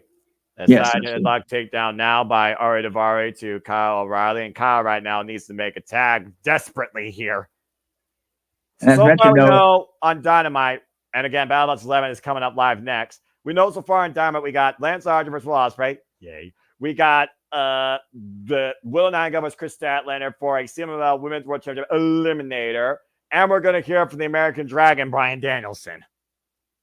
You got to believe that one of the 2 matches, either tonight or Wednesday, Willow's going to lose, just to put some sort of kink in the works, if you will. Well, I mean, again, to your point, if Deonna Purrazzo beats Will Nightingale tonight, what does that do to Wednesday? Does that turn into a triple threat? Because if Deonna wins, I would think that would guarantee her a title shot, but Chris has a chance to get a title shot as well. Neither of those matters are for the title itself. It's for the opportunity. Tab made HE. See, I'm of the belief that they're both about story. I'll talk more about it during the match. I said I won't be here. I'll talk about it now. I forgot. About to say, I mean, but it's one of those. Both of them are more story than title. You've got Deonna tonight, but Deonna is very much involved with Thunder Rosa more. She is Willow, and then the match on Wednesday, it's much more, at least for me, about Willow and Chris than it is about the title. Yeah, I completely agree about that. I mean, it's one of those things where AEW says fight forever. There are those rivalries that truly are forever. Kikaru Shida, Unbreaker DMD, Chris Statlander, Will Nightingale. Oh, God. I love this Tobin Bull so much. And again, the refrigerator off and running. Mark Briscoe now legal, tags in. And flying knee strike. You're absolutely right, though, Noah. Things are forever. Those rivalries and Ishii just collecting body parts along the way. And as long as Ishii never stops wrestling, that's all I care about. Again, the summer of Ishii and AEW. I'm all for it. I'm all in on it. Whoa! Overhead kick by Mark Briscoe. Damn near a Pele. He went back so straight. Good on Mark, man. Wow. Again, Mark Briscoe, he's very multi-dimensional in that ring, despite what people think when you hear the name Briscoe. I mean, look at this. He just palm strike. Hit him in the ass. It'll weaken him. And falls in with the forearm smash. Or that works too. And Briscoe in control here, hooking up. Oh, man. The bandana is down. The bandana is down. Buster, near fall. She'll drop Brainbuster of sorts almost there, too. That was slick. You notice that? Aubrey went down for the 3 count, and she made sure she got the bandana so nobody would slip on it. That is freaking observant. Good on Aubrey Edwards. That was nice. And there's the lawyer again, observing and distracting. As if he didn't learn his lesson from last time when he got knocked off the apron. Jawbreaker by Tony Nese. Tab made now to Josh Woods. Quick tab made now. Tari Daivari. Triple threat. Trio synergy here. Net breaker. Big splash. Damn. Cover. 2. Ishii breaks it up. That was damn near 6-star in the height. Yeah, I think he wants to call that a magic carpet ride. I don't know if he calls it. I'm here for it. I believe it. Here comes Josh Woods. Josh Woods, of course, premier athlete in his own right, technical beast, former Ring of Honor Pure champion. Mark Briscoe, though, taking advantage. Whoa! Van Ishii wipes out Daivari on the outside with the shoulder block. Kyle O'Reilly with the interception, and Tony Nese with the running knee strike off the apron. Goodness. There's a backbreaker, though, by Josh Woods. Follow through lariat. Yes. And, man, Josh Woods, though, again, he is a beast of his own right. A pick up. Ishii, though! Vertical suplex. He's a super kick. My God. Axe and smash by Kyle O'Reilly. Wipes out Davari. Foot and arm combination now. That MMA background of Kyle O'Reilly, though. Tony Nese, though. He slipped for just a second, and Tony Nese took advantage of it, Noah. A reverse kick. Tony Nese, though, right now. What's he looking for here? Davari setting up the play. Frostbite flop! But why is Davari on the outside? That's why it's high risk, folks. Here goes Mark Briscoe, though. Drought came between the ropes. Wipes out Tony Nese. Josh Woods, though, in. German suplex. Oh, my God. Jordan captured Ishii. Wow. Man, Woods is ready for Thatcher. I don't give a shit. Incredible power here shown by Josh Woods. And just caught the kitchen sink knee. Shote. And right now. Whoa! Go elimination! Sorry, I do it. That's fair. And the lawyer finally wiped out. Take over into the Jujikatame crossover. That is it. There's a submission. Conglomeration wins. Man, that's big on levels. Woods took out everybody with his power, and it took the precision and the technique to get him down. And great setup there by Kyle O'Reilly, taking him down into the cross arm breaker by Ishii and Mark Briscoe made sure the premier athletes couldn't come in for the save. The conglomeration with the win tonight here in Trios Action. We very well might be looking at future challengers for those Ring of Honor 6-man World Tag Team Championships. And again, it's worth noting, Josh Woods now going in a little underwhelming as he faces Timothy Thatcher tomorrow. But speaking of something that wasn't underwhelming, it's Chris Jericho's hamburger meat of a chest after what their murder grandpa did to him last Wednesday. And how crazy was it to see two of the greatest rivals in their own right in the ring together, Minoru Suzuki and Katsura Shibata. I never thought I would see that be oh, here we go. God damn it. It looks like Jericho has something to say. This was last Wednesday after Dynamite Blood and Guts, folks. You can, of course, watch our watch along back in the archives. Jericho was so despondent. I'm about to say he did break his finger. Oh, yeah. Oh, definitely did, among other things. Yay. I love Murder Grandpa. But Chris Jericho is still our For the World champion. Somehow, some way, he pulled it off. He got dropped on his head. He was bleeding from the chest and got a broken finger from it, though. The cost of victory. He was bleeding from deep within his chest. Suzuki's chopped him like 100 times. Like, no joke. And then Shibata, of course, comes back after the learning tree fought. They took him out. Looks like there will be another match, though, with Shibata and Jericho. I don't need to see For the World for 200, 300 times. Uh-oh. The learning tree. The bad apple and the redwood. Looks like the learning tree and the bad apple and the redwood are going to come after Shibata again. Try to take him out. You survived, Minoru Suzuki. Let's be honest here.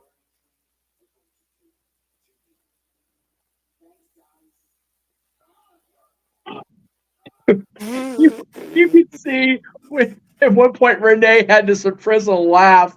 I love Chris Jericho. God damn it, I just do. What the hell? What's happening now? Uh-oh. Oh, trouble. No, this is great. It's murder hot time. Let's argue in the building. I said what I said. No, this is good for me. I enjoy murder. But Lance Archer has been on a rampage, pun intended. This guy, you poor fool. Why would you do this? Uh-oh. From the murder grandpa to the murder hawk. Oh, God. Yeah, you were saying, Jeff? Murder grandpa, murder hawk. That's all it needs to be said. There's a reason why this guy was part of Suzuki going underneath Minoru Suzuki, one half of Killer Elite Squad, former IWGP Heavyweight champions, and our impromptu match. Bell rings are underway. Referee Mike Posey here for this contest. Poor bastard. And it was nice knowing him. Oh, God. Actually, maybe not. Look at it, it'll be that long. Hey, maybe Lance Archer will be merciful. It'll just make it short, you know? Yeah. And again, the referee clearing the attire out of the ring. Yeah. The referees are making sure nobody slips on clothing tonight, which is, again, the third man in the ring is so underappreciated. Just for stuff like that. Yeah, exactly. One more. Why not? One more. One more time. Just put him out of his misery. He's dead already. Oh, why prolong the inevitable? I mean, hey, let's prolong the inevitable. Oh, but Palm Strike. You're a sick man, Foster. Well, you know what? Oh my God. And this is your death because everybody dies. Lance Archer just sent his opponent into the dark. Blackouts. Good night. Everybody dies. Lance wins. Down to 100. Won't matter. Same thing. Right? My God. Lance Archer goes one-on-one Will Ospreay this Wednesday on AEW Dynamite. Looking to prove a point that Will Ospreay should not be anywhere near challenging for the AEW American Championship. We're running back a classic from last year's Dominion. Oh, boy. Somebody call that kid's family. He's not coming home, ever. Hey, he's coming for everybody, by the way. Clear the box. Jesus. Oh, here we go. Speaking of tonight, my goodness, coming up next. I'm here for this. FTR versus ICM Collections next. Stay with us, folks, here on AEW Collision. Also, Fuck Television. Full commercial break in. We'll go ahead and get the graphic up, and then we'll. Oh my gosh! Great question for people that aren't aware, because even I was confused, and we were hoping here on the channel that it would mean one less championship, but alas, that is not the case. So yes, both championships were stripped from the Bang Bang Gang, the AEW and Ring of Honor trios / 6-man world tag team championships. They were split, but they had a match to determine the new champions between the Bang Bang Gang and the Patriarchy last week. Patriarchy, of course, wins. And then last night on Death Before Dishonor, we found out that not only did they have a match between the Von Erichs and Dustin Rhodes and the Dark Order to determine who would face Undisputed Kingdom tonight on Battle of the Belts 11, but that match will determine new AEW Ring of Honor World 6-man champions, which means for the first time, and I can remember, on a Battle of the Belts that never changed hands, we're going to have new champions crowned tonight. That is correct. Bananas. We also have 2 other championships involved in matches on Battle of the Belts that won't change hands that aren't for championships, because they're eliminator matches, because God forbid we have a title match. So. Well, Battle of the Belts is about the belts, but I guess it's not about battling for the belts. It's literally for the opportunity at belts, I guess. I don't know. It's a weird caveat. I just remember Battle of the Belts 2. Ric Flair and Barry Windham, the World's Heavyweight Championship, the debut of the big gold belt, by God. And now here we are. Yeah, dude, whenever we get a milestone year for the big gold belt, which will be in 2 years now, 40 years of the big gold belt in 2026. Just saying. That's insanity. Insanity. But I definitely watched that match first and foremost, because it's where it all began. So it's but yeah, there you go, brother. Mine's not here, but yeah, that belt and its original NWA centric variant without the logo on it. And gee, that's our bitch. The eliminator matches don't make sense unless the eliminating challenger actually wins.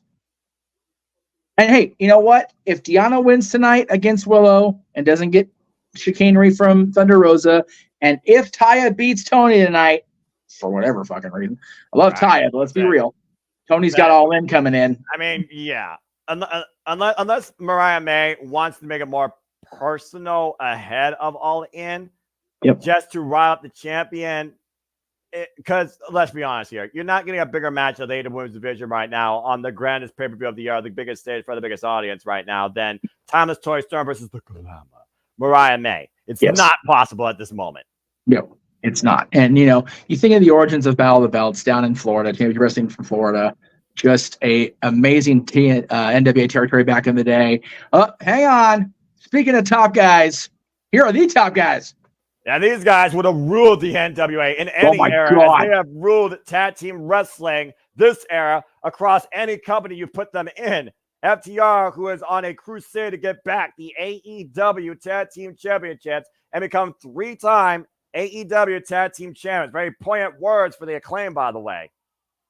I love these guys, man. I was a fan of them when they were the throwback. I forgot the name of the Revival, thank you, in WWE. They remind me so much of Arn and Tully. I was so happy to see Tully involved with them when he was. They're just a one of the last remnants of such a bygone era in professional wrestling. These guys are one of my favorite tag teams in the game right now. Absolutely. Again, they had the legendary trios of matches against the Briscoes over the Ring of Honor World Tag Team Championships. They went to Wrestle Kingdom and challenged and defended the IWGP Heavyweight Tag Team Champions against Bishamon, Hiroki Goto, and Yoshihashi. They are former two-time AEW Tag Team Champions. And we go from Smash Mouth and Tradition to Flash of Pizzazz. Strike a pose. Here comes the MXN Collection. Former WWE Tag Team Champions across the brands, too. Let's not forget that about FTR. Mansoor and, of course, Mason, the MXN Collection, who made their, basically their, let's call it what it is, the Ring of Honor Tag Team debut last night in impressive fashion against their competition, Serpentico and Angelico. They have easily won the fans over with what they bring to the ring and how they strut and style. Stylish and effective, and if you get them on the wrong day, possibly very dangerous. Good grief. Referee Brandon Martinez for this contest. Strike a pose last night. There you go, kids. That was supposed to be our secret. No. That's the good shit. What are you talking about? This is not Vogue, and they're not posing for a magazine cover, all right? But it's just as good, by God. Oh, my gosh. I'm never going to live this stuff down sometimes, I swear. Bell rings were underway. We had fun last night. It was enjoyable watching these guys. I made a Limited John's reference, and then we freaking did a Vogue thing. So there you go. Not in black and white. The Limited John thing was not my fault. They just didn't give that woman a name until after the show was off the air. Erica Lee! Her name is Erica Lee! We know that now. Freaking AEW can throw us a... Oh, Jesus. Look at Dax. He's like, really? Yeah, really? Say, you don't do this nonsense against Dax Harwood. There's a reason why he smashes people's faces. Please don't piss Dax off. He's already upset as it is. And again, Dax right now, stuff from underneath. Flying and Source trying to pick up speed. Takes him down with a shoulder block. Of course, this is FTR's first in-ring action since coming back from injury at Double or Nothing. There's a pose. Falling up off the ropes. And Dax, scoop slam. Up kick. And they are definitely becoming a tag team to be reckoned with here across the business. The MXN Collection, like FDR has been since 2014. It's definitely good to see both of these guys back on television. It's good to see them come out last week and both be accountable. Dax for his injury, Cash for the shenanigans. But now they're just back here to tear people up, including chop this guy, this model in the next week. And pose and strike. Whoa! Slingshot, flying shoulder block. Gets one out. And you see, whoa. Well, there's the pose. Is that a pose or a tag? Yes. MXN Collection tagging in the big man. Look at the height and the size of this guy. This former football player, might I add, Mason. And not for nothing. I'll be right back. No, I'm gonna bring the boys in for UFC. And stay tuned, folks. The simulcasting officially is about to get underway here. And again, this cast, though, is covering AEW Collision. We have Cash Wheeler in the ring with Mason. And, of course, FTR made their intentions known. They want to get back those AEW Tag Team Championships. Whoa, that... Okay, a little hip bump action there by Mason. Open palm strike. Physical and proverbial trashing right now against FTR or the MXN Collection. And up and over goes Cash Wheeler, though.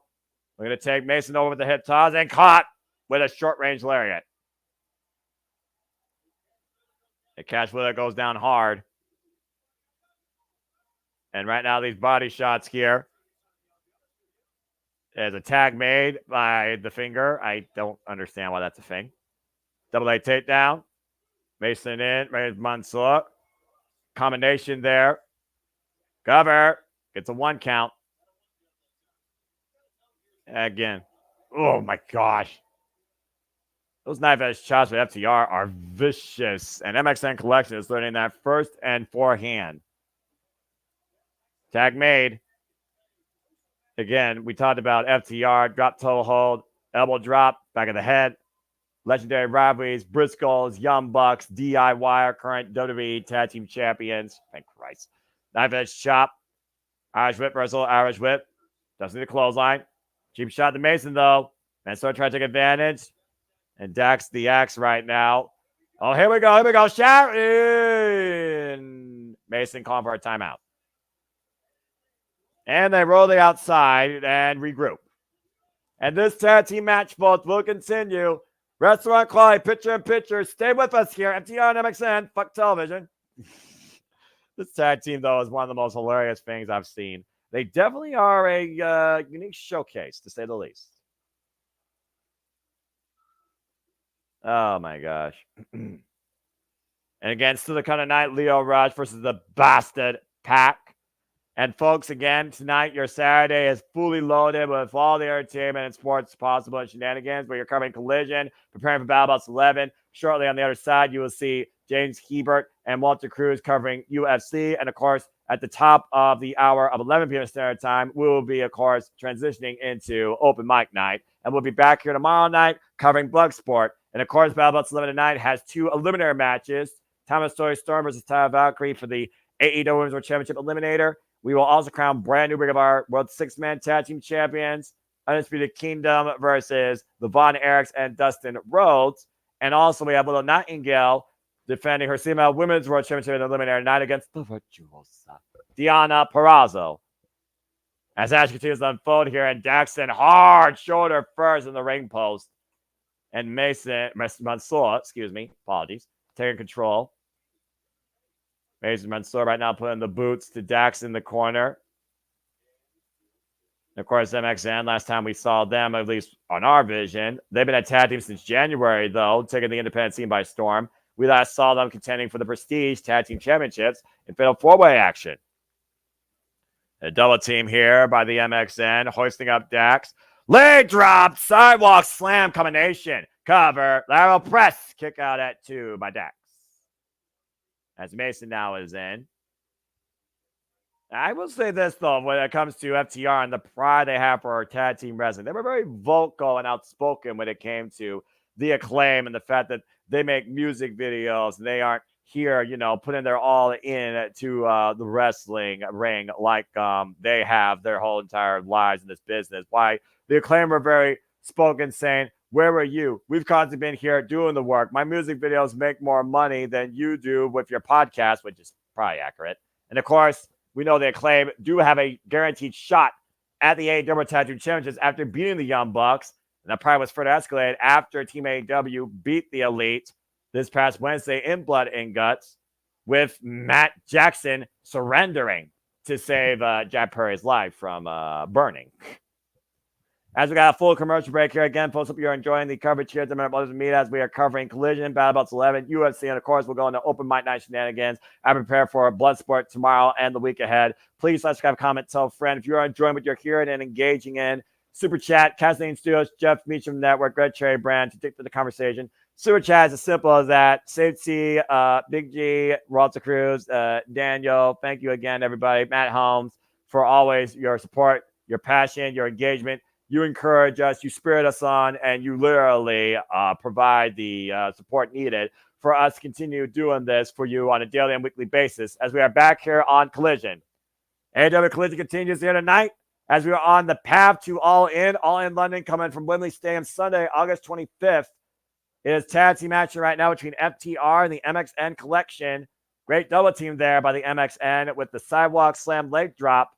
Dax looking for the tag to cash, back elbow strike. We got Dax and Mansoor in the ring. Mansoor preventing the tag, though. Grabbing the wrist. The forearm smash, those. Dax will create separation. Looking for the tag to cash. Again, Mansoor reaching for the pinky. Irish whip in the corner. And Dax fighting back, though. Oh, big shot to Mason. Taking him off the apron. Kick to the midsection, though, by Mansoor. Taking control back. Front face lock. Looking to hook up Dax the Axe for a suplex. And now Dan, another small package pin, but Mason with the distraction. Referee not seeing it. 4, 5, 6 cover. Gets a 1 count after all of that. Oh, man, I'm wiped out with a clothesline. Again, that definitely would have been a victory, I think, for FTR if it wasn't for the fact that Mason was causing distraction for referee Brandon Martinez. Combination here in the corner now by Mansoor. And right now, the MXN Collection in firm control of FTR, their first match since returning from Double or Nothing in their pursuit of coming back from the bottom to the top to regain the AEW Tag Team Championships. Manhattan drop. Took him out the knee. And a hip attack by Mason as the MXN Collection strikes a pose. There's a pose only a Kodak camera would love. Then Mason with the cover. Give everybody their 15 seconds of fame here. I feel I made a mistake there, though, not immediately going after the cover here. A little bit of showing pizzazz versus results. And the bear hug applied right now to the lower back of Dax. And Dax right now, a little bit of cannibalism, biting the head of Mason, forcing the separation. There's a tag made to Mansoor, and Dax definitely needs to make a tag to Cash. Cheap shot, though, to Cash by Mansoor.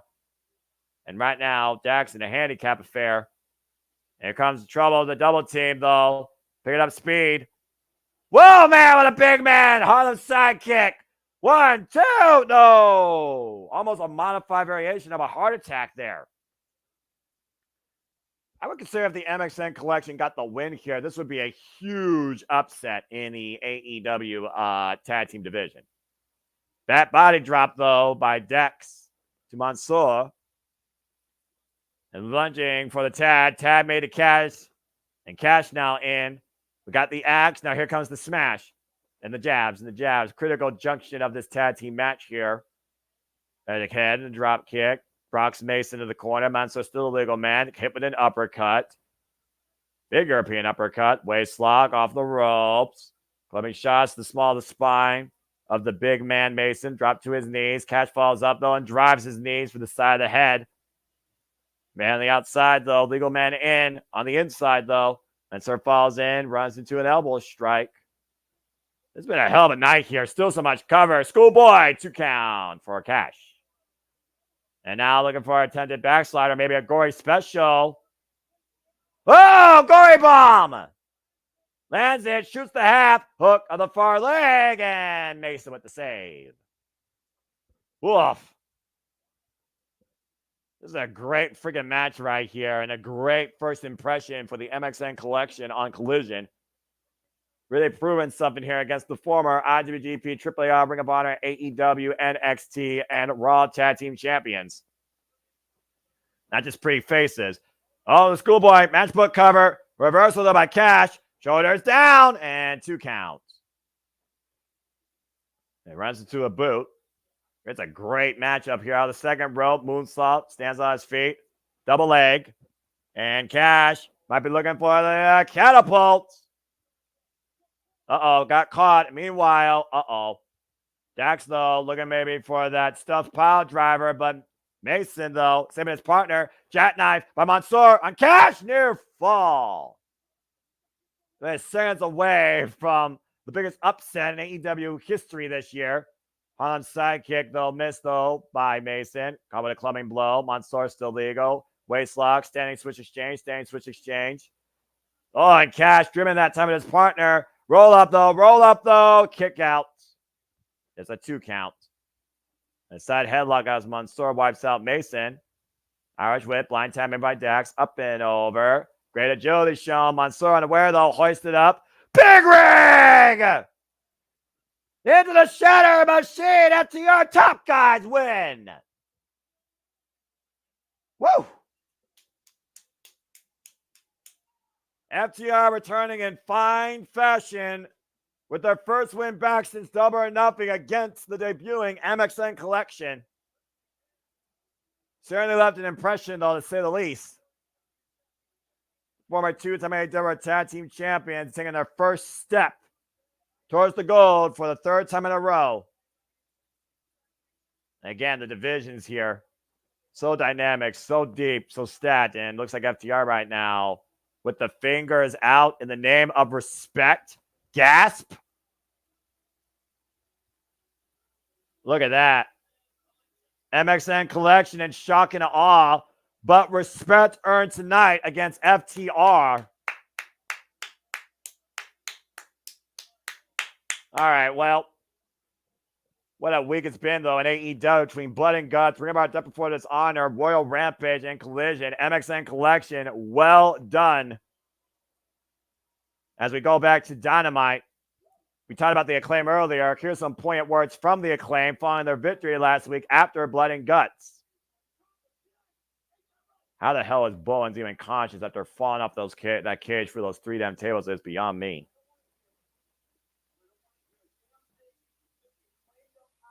Don't want to hear a damn thing that they claim don't have it. That they claim don't mean shit every day. We show up to this building, and they do their jobs forever. They give themselves for this company the last 4 years, and they always deliver. They got the W. They protected the company from the EVPs. Whoa. Do not ever underestimate the Acclaim because they'll prove them wrong every single time. And now Max Caster, poignant words, got the win over the Young Bucks. They got those tag shot, saying those tag titles are coming home. Coming back to the People's Choice. Get my attention. All right. Sit on me here. Another tag team. Talk about him. Talk about Bowens. Bullshit. FTR saying he's not serious. Damn. Calling out saying if they were arrested, would have been caged with us. Being at the place that they would defend and the company that they love. But where were they? Of course, the Young Bucks have a tactile shot. They want Young Bucks to heal up as quickly as they can because they want those tag title shots. They're going to become the next 2-time AEW Tag Team Champions. Time to nut up or shut up. Okay, that's a statement. Because everyone loves the Acclaim. Well, I will say this. The Acclaim truly are fired up and have every right to be so. As we got another full commercial break here. Fuck television again, folks.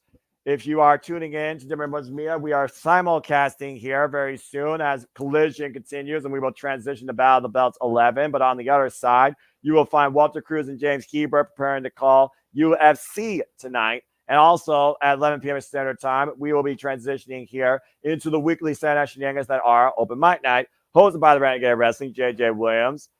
But again, what are you into tonight? What's your Saturday been filled with? What's your Saturday been like? Has it been all right? Has it been a delight? Let us know in the comments. Live stream comment and tell a friend about what we do here. Hope you're enjoying the engagement, reactions, the overall experience brought forward to you. And whether you struck a pose or not, or just, sit back with a bag of chips and maybe your favorite drink. This is a Mountain Dew Freedom Fusion, by the way. I just tried this. It's lemonade and peach flavor. I like it. And for those that don't know, I am a connoisseur of Mountain Dew, but also I am nothing more but a simple man and a lifelong fan of professional wrestling, damn it! And only wish to encourage you. There are no winners, no losers, no betters. Just fans of business with passion we all share. At the end of the day, folks, support one another, respect each other, protect your mentality too, treasure your families, and just enjoy life and enjoy professional wrestling too. Be a champion in your own right in life. Super Chat is truly as simple as that as well to continue seeing what we do here on a daily basis here at Multiverse Media. Because outside wrestling, outside of Mike Night, you got the Stat Boy Sports Bar with Stat Boy Mike and Dory Lou every Tuesday, regular time. You got the Great Cherry Show. You got Meech's Musings. You got the Dazzlers on Wrestling. Go check out their latest episode regarding those that held both, not at the same time, both the United States and the Intercontinental Championships, because the WWE Media really does cover everything possible then, now, and forever. As we have the man himself, whose name is Marquis, Jeff Motherfucking Meacham, back on I am back. Yes. Hi, Jeff. Hi. I'm trying to make sure these backgrounds. I haven't done two at the same time in a while, so bear with me here. Make sure I've got everything coordinated. We have been told that JJ will be here for Battle of the Belts, just not Right on time. So I will be here. I told you I'll be here till I'm not, brother. I am here with you. Hey, Hell of a match I at feel FTR like and MXM. everybody here at the Multiverse. You know what I do, man. I know you do, brother. Again, hell of a match, as I figured, between FTR and MXM. So definitely Respect earned looking with the for. pinky touch. That was weird, but respect earned. Yes, very nice, very nice. If No, we're not doing that. We might scissor, but we are not pinky touching. That's too weird. Well, no, I'm sure it's fuck not scissoring either. That's not happening for me. No, sir. Okay, it looks like they're live, so that's good. Let me just make sure. I'm going to mute myself here for a second and make sure that they've got the right background, because I think with the backgrounds being it was at the same time, it might be all wiggity wiggity. All right. Well, here we go. That probably be this match here coming up next too, as our background collision. It's time for the Bastard Pac, who's looking for trouble, and his shot at the AEW International, or I guess now it's American Championship, going 1-on-1 against Lio Rush. Don't blink. Yeah, no. And the Bastard Pac, who made his intentions known that nothing will stop him from going back home to Wembley Stadium. 2024 singles record of 8-3. One of the best wrestlers you will see here. A complete athlete of aggression, speed, and technical brutality, especially when he locks in that brutalizer. With victories over Heyman and Page and Kenny Omega in his start here at All Elite Wrestling. And the inaugural Mid-Atlantic turn to International turned now to American Champion. There. Got that one fixed. Sorry. Oh, boy. And looks like now we're about to feel the Rush. Lio Rush, of course, who's been involved now in Royal Rampage and that six-way for the Ring of Honor World Television Championship, falling short in both those outings. The man of the hour, former challenger for the IWGP Junior Heavyweight Championship, by the way. Former IWGP Junior Heavyweight Tag Team Champion challenger at Wrestle Kingdom. We're feeling the Rush with Lio Rush tonight. And shout out to his friend Yo, of course. Yo, get well soon. We're talking about a man that's on red hot momentum right now and is dead focused on getting to Wembley Stadium. I do wonder if Lio Rush is focused enough tonight to keep up with Pac and neutralize his speed tonight. And I don't think Pac, though, is looking past Lio Rush either. Bell reigns are underway. And this is our main event here tonight on Collision. I almost wonder what Pac thinks, the fact that the title no longer his is now called the American Championship. Right? That's crazy. That's what I wanted to do. Good chance with the Bastard here, and the man of the hour, as both men right now are looking to lock up. And again, shortly following this match, we'll be transitioning to Battle Belts 11. Thomas Toy Storm defends her championship in eliminatory style against La Mujer Loca, Taya Valkyrie. Willow Nigo defends her CML Women's World Championship in eliminatory style against the Virtuosa, Diana Purrazzo. And we are guaranteed to crown brand new Ring of Honor World Six-Man Tag Team Champions as the Undisputed Kingdoms, Roderick Strong, Matt Taven and Mike Bennett, the Ring of Honor Tag Team Champions, go after those titles against Dustin Rhodes and the Von Erichs, Raj and Marshall Von Erich, former MLW Tag Team Champions. This whole thing is just so surreal for me to have the Von Erich family still involved and in the capacity they are. Dustin Rhodes himself still wrestling. It's crazy. Right? Crazy. I love it, though. I freaking love it. And, of course, we talk about the Rhodes. We know that the American Nightmare, Cody Rhodes, our undisputed WWE champion, will be defending his title against Solo Sikoa 1 week from tonight at SummerSlam. That's also crazy to me. That's With the top, Leo, though. Ay! Caught with a tilt-to-world backbreaker. And that slows Leo down for a moment. This is the first time ever one-on-one match, by the way. The last time these two men were in the same ring together was during the AEW World Championship, #1 contendership Forbidden Door Casino Gauntlet back in May. And Lio Rush right now kicks the midsection. So far unfazed. Irish whip, reverse Irish whip. Lio Rush stopping himself before he hits the ropes. Cazadora, but the strength of Pac. Leo trying to grab the ropes, though.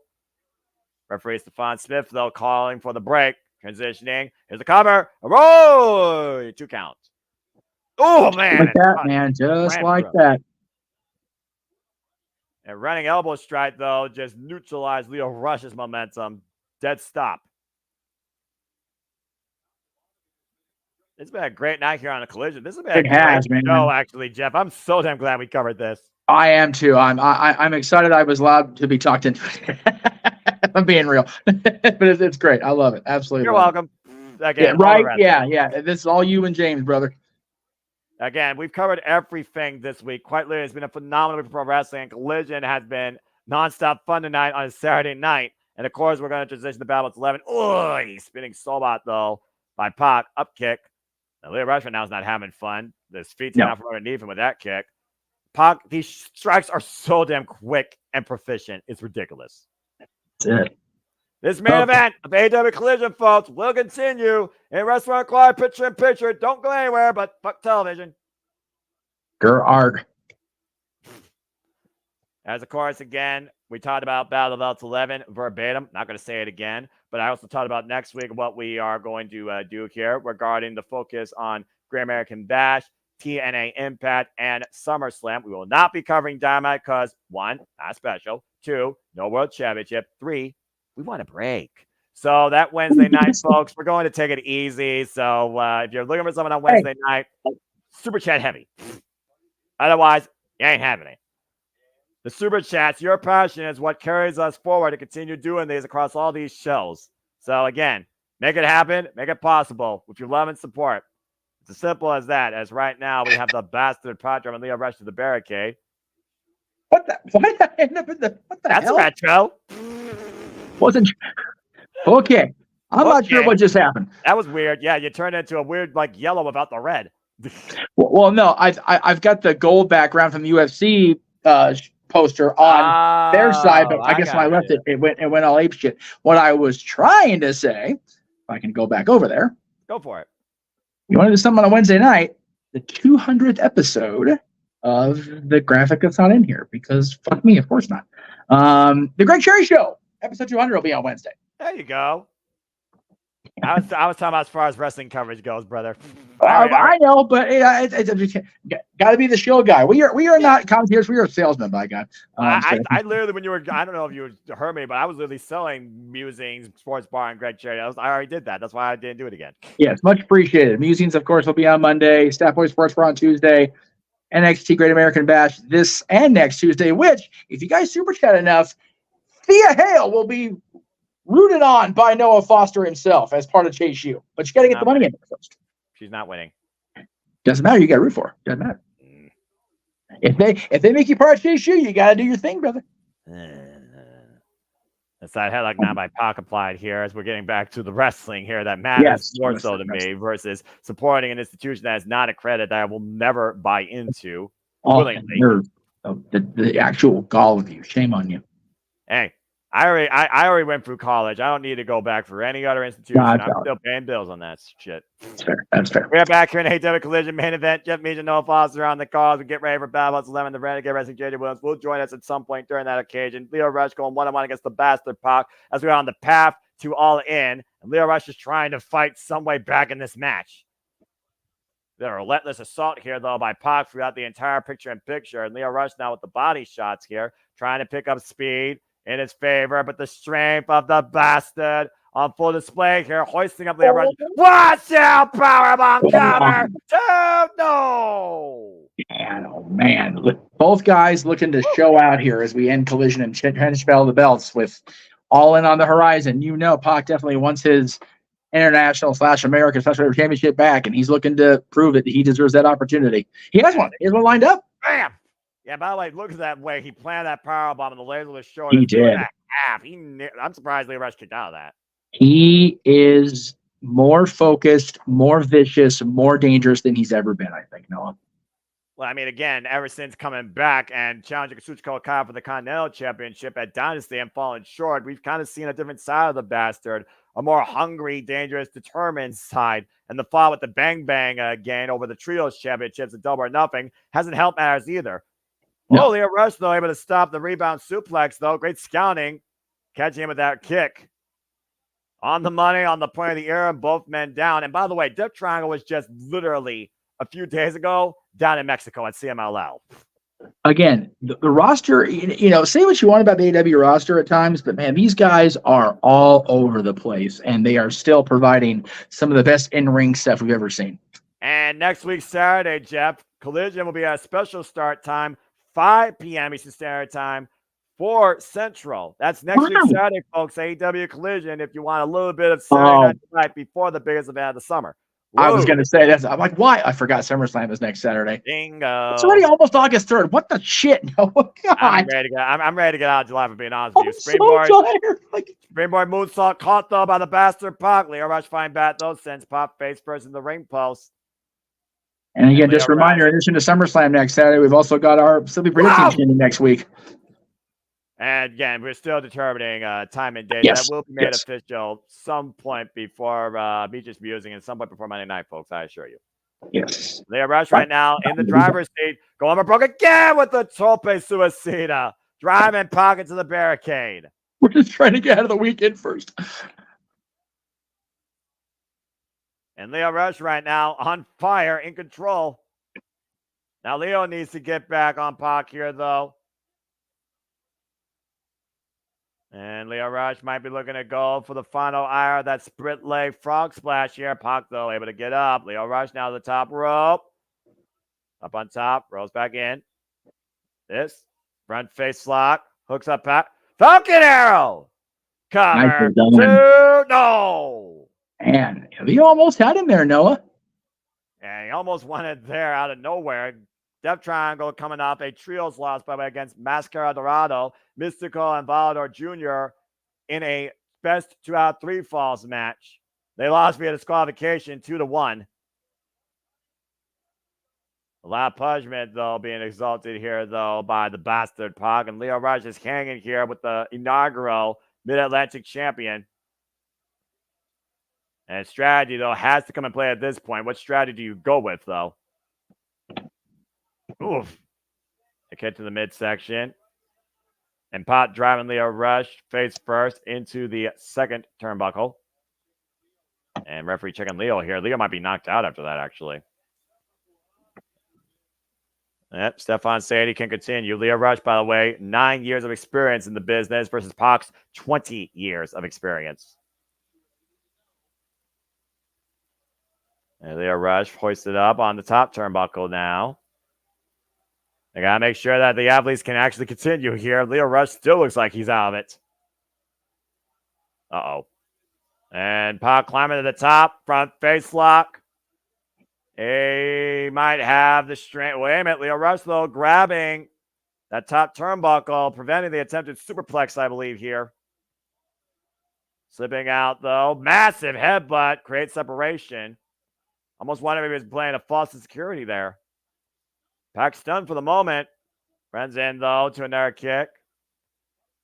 Both competitors, though, rocked at the moment.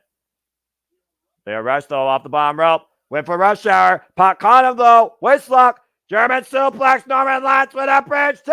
No. Only 2 counts. Woo. So close. Just that extra little bit of energy left to kick out of that.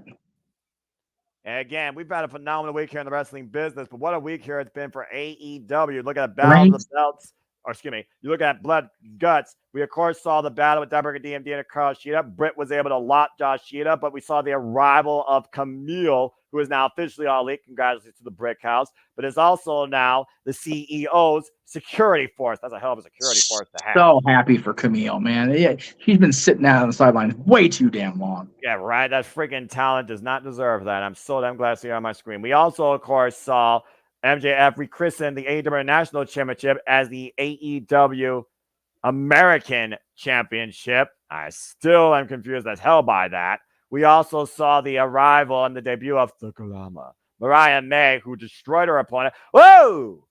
Nice kick, though, to the arm, though, by Leo Rush. And Tony Storm came back saying, "Are you willing to die because I am?" All that can't come soon enough. Rebound suplex by Pac to Leo Rush. And we also saw Team AEW beat the Elite in Blood and Guts via surrender. Simon Jack Perry's life, who was about to be burned alive by Darby Allin and was willing to be sacrificed. Poison rounded there by Leo Rush. Looking for Rush Hour again and catches him with the bomb rope stunner springboard. Cover. Hook the far leg. Kick out again. Just a quick reminder, Noah, before we get too far gone here. Starting right now, actually, the actual card is UFC 304 with Walter and James on the call. So if you're into UFC, please click over there as well. We're covering that. We're covering all the things tonight, kids. All the things. And Leo Rush looking for the final hour. The knees come up, those. We officially crossed the 10 p.m. Standard Time mark, to your point, Jeff. And of course, we will immediately transition in the Battle Belts 11 once this match concludes. That's it. We are awaiting the conclusion of this match, although it's been a damn good match. Maybe I don't want to see it end just yet. Yeah, I'm about to say, though, but how much more can Leo Rush take, though, is the question. German suplex again, hoisted up by the bastard. Roll through, shoulders down! Oh, man, nearly had him. Oh, my gosh. So damn close. Leo Rush. And right now, Pac falls up. Dumps the clothesline. What? God wipes him out with one. Transition him immediately into the brutalizer. And that is a tap out. He said that shit in. And Pac right now is not letting go. This is a statement here. Again, Leo Rush really tested Pac tonight. The title aspirations, though, like you said, they are guaranteed by the bastard. It's just a matter of who and when. As we transition now to Battle Belts 11, as that concludes AEW Collision. Hell of an effort, though, by Leo Rush, though. Even Pac has to nod to that. A little bit of acknowledgement there from the bastard as we head into Battle of the Belts. And, man, what 3 matches we've got on Battle of the Belts tonight. As we look back real quick towards what happened on AEW Dynamite this past Wednesday with Blood and Guts. And, of course, Will Ospreay says that he will challenge him, bruv, for that championship to rechristen it back as international on his home turf in the UK at Wembley Stadium. I say it once, I'll say it again. August 25th can't come soon enough. Tiebreaker DMD with another phenomenal match for Forever Rival. Carl Shida was able to plant the lockjaw after Shida's Bushido was almost broken. I almost wanted to win for that kendo stick, which you've actually beaten her. And as Monet said no to the TBS title, what? Got a pump kick by Camille. Brick House, Argentine backbreaker, sit out powerbomb. The Brick House is all elite. But at Comic-Con, there was fallout on the panel, and Tony Khan had enough. It is now official. Britt Baker's got her match to snatch that bitch and the TBS championship at Wembley Stadium. For Maya May, the glamour, something so beautiful never looked so sinister. Right. But Toni Storm did not forget making her best Quentin Tarantino impression with that get-up. Saying you're prepared to die because I am. The timeless last can't come soon enough. And then again, Jeff, that was to date the damnedest blood and guts match we've called here on the network. It was. It's like I said, everything up to the last few minutes or so, Dynamite was just another amazing presentation. I could have done without some at the end, but I said my piece about it. And AEW showed up and showed out last Wednesday, as they often do. AEW Dynamite is truly that crazy-ass, high-octane weekly highlight, and Blood and Guts personified that. And also, technically speaking, there are 4 matches official. Let's not forget, not only did the Elite surrender, they made sure Darby Allin has a chance for the TNT Championship. As we transition to Royal Rampage, where Darby Allin got the better of Claudio Castagnoli, and Darby Allin officially now has a chance for the World Championship at Arthur Ashe Stadium at Grand Slam, which brings us to tonight. And it is time to go black and white as we have entered the timeless era at Battle Belts 11. Wow, look at that expression. That's a whole different expression. She is just on one. Welcome, everybody, to Battle Belts 11 as our continued coverage here in this double feed to the multiverse of media continues for All Elite Wrestling tonight on this Saturday night. Timeless Toni Storm at a record of 14-0 this year, Jeff.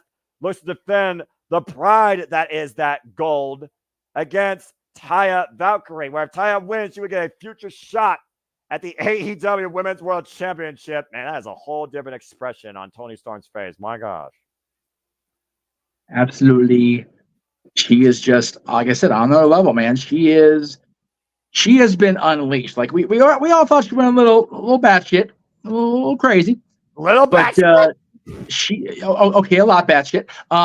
But she is now on a completely different train of thought. She wants apparently nothing more than the literal death of Mariah May.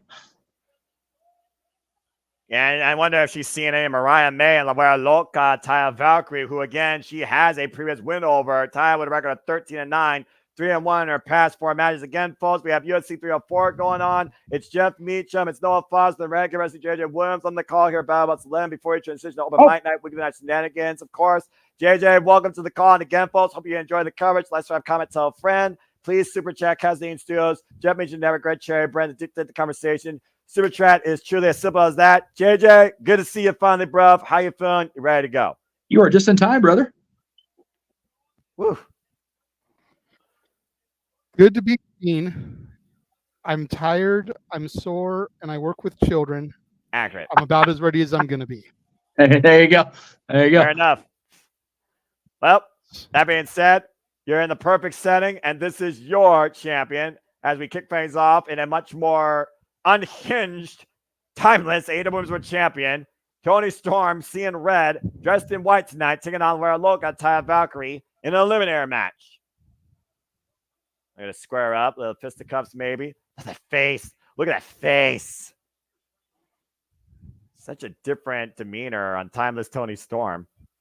Well, I mean, she was just betrayed by somebody that she considered her protege. She doesn't know who she can trust anymore. To your point, Toni Storm absolutely embarrassed. Oh, wow. Wait a minute. Those shades look pretty damn nice on Toni Storm. Not going to lie. Wow, Jesus. Luis Thesz press and Toni Storm coming right out the gate with fists of fury. Well, again, like you said, she sees nothing but Mariah May. She sees the glamour on La Vera Loca, and it is official. The timeless last, like we said, it will be timeless Toni Storm versus the glamour Mariah May for the AEW Women's World Championship at All In London. Wembley Stadium, Sunday, August 25th. That's 1 p.m. Eastern Standard Time, by the way, folks. 6 p.m. British Standard Time, 10 a.m. Pacific. Whoa. God. At least it's not just WWE that wants to kill us West Coasters. I mean, to be fair, it's the exact same time as last year. And speaking of the glamour, Mariah May will sit down with Renee Paquette ahead of All In this Wednesday on Dynamite. You can imagine what she's going to say after what Toni Storm said to her this past Wednesday. I do wonder, JJ, those words, does Mariah May willing to go that far? Does she fear that? Does she realize what she may have unleashed or woke up in Toni Storm? I don't think so. Like, I think maybe once upon a time, this venom lied within Toni Storm, but I think that she was timeless so long. Nice meteor there by Taya Valkyrie. Damn. I think this venom just kind of lied dormant in her so long. Mariah May wondered if she even had it in her anymore. And she's awoken a sleeping giant, so to speak. Well, you said yourself, though, this being one of the greatest stories in AEW Women's roster history. Toni Storm, that final statement. This is one of the best stories in AEW since I started watching, period. Fair enough. Mad respect. That's a hell accolade right there. Again, Toni Storm, that statement. Are you prepared to die? Because I am. Someone might literally die in that spotlight at Wembley Stadium. And clearly, Toni Storm, she's ready to give it her all. She's ready to go all in. Hard Hours Whip, by the way, to Taya Valkyrie against the Barricade. We're dealing with two crazy bitches here tonight. I know. Which one is most crazy? Well, I mean, you've got Toni Storm, who's snapped. As you said, she sees red. But Taya Valkyrie's nickname is La Vera Loca. Keyword Loca. Exactly. That's Spanish for crazy, folks. And meanwhile, Toni Storm of the electric chair position on Taya Valkyrie's shoulders, driven face first into the apron. And look at that sadistic smile on Taya Valkyrie. And this crazy cynicism continues. The restaurant quiet picture-in-picture. Fuck television. Golly, that was a nasty fall for timeless Toni Storm. And again, you talked about earlier, though, when it comes to insanity, craziness, absolute spirited devil nature. I mean, the Glamour Ryan man took it a whole nother notch. She planted that heel into the head of Toni Storm. The fact that Toni Storm is wearing all white ever since that occasion, I think it just goes to show again the developed mindset in the instability of our AEW Women's World Champion. I said it once, to say it again. Emotions are your greatest strength or your ultimate downfall. And Toni Storm right now has to be the most emotional champion of them all. And we're still a little under a month away from this pay-per-view, which actually can rip her apart. Oh! Well, and you got to wonder how Cover. much further down the rabbit hole to Wonderland Timeless Tony will spiral before she meets Mariah May. And of course, we are starting Battle Belts 11 here. Me and JJ, always a pleasure to be with the Renegade Wrestling JJ Williams. Hope you all enjoy our engagement, conversation, and commentary. Our first match here at Battle Belts 11. Of course, after this, we will have Willow Nightingale defending her CML Women's World Championship in the eliminator against the virtuous Deanna Purrazzo. Oh, man! And you know what? I put in the the chat room. I don't care if that belt doesn't change hands. I am fucking here for it. Willow Nightingale and the Virtuosa. Yes. Let's fucking go. And let's go back to Battle Belts 11 together, JJ, as we are back here tonight. Post-collision, Taya Valkyrie trapping Toni Storm right now in a submission hold. Single leg crab as Toni Storm crawls away to the ropes. Again, Taya's not on the line post, but the opportunity is, and yes, you are not going crazy. Me and JJ are in black and white as we do. They need to start doing that with the background producer, man. And you need to try and grayscale the graphics next time. Anyway. So wait a minute. I got to call them out. This is Battle of the Belts and the title isn't even on the line here. Correct. It's a fucking limit. God damn it, Tony Khan. just call it a third hour of collision then. For fuck's sake. Backstabber. I love you, JJ. Backstabber. I mean, we already know the producer man calls it Battle of the Belts that won't change hands. Rich. Kick out. But at least have the goddamn title on the line. Jesus Christ. Well, I mean, again, with the time. Maybe it's because these two fought each other at, I believe it was Battle of the Belt 8 or 9. Yep. Maybe that's part of why. And JJ, you might want to get ready for your close-up. Last camera action. That is a hip attack right there with some malice. Storm Zero looked like coming. She was going for Storm Zero, but it got countered, turned into that DDT. That might be enough. Cover, middle of the ring. 2. No. 2 count there. And to your point, why the title's online in this match and the next match, again, Virtuosa, Will Nightingale, let's freaking go. Women's wrestling at its finest, damn it. We know we will have new champions crowned here at Battle Belts 11. Brand new we have our 6-man tag team champions. And Ty right now. But it's not because the belt's actually going to change hands. It's because they're crowning for the vacant titles. Well, vacant, you gotta take them off vacant. I would consider that a removal. High kick to the back of the head. I'm just slapping the tits of Toni Storm. Looking for that sliding German. Oh man, sliding through to the outside of the ring. That is a smile that is not TV. That is a smile that is not TV ready. I'm just gonna say that right now. That is sadistic. Cover 2. No. Well, back in the mid 70s, SNL called it the not ready for primetime players. That smile is not ready for primetime. Right. But is it ready for Toni though to beat Toni time? Looking to send her on the road to Valhalla. Ducks underneath. Good switch. Toni Storm. Oh, it's a spear on the shoulder though. And once again, looking to hook her up. Toni Storm. Road to Valhalla! Are you kidding me? Cover 2 Taya. No!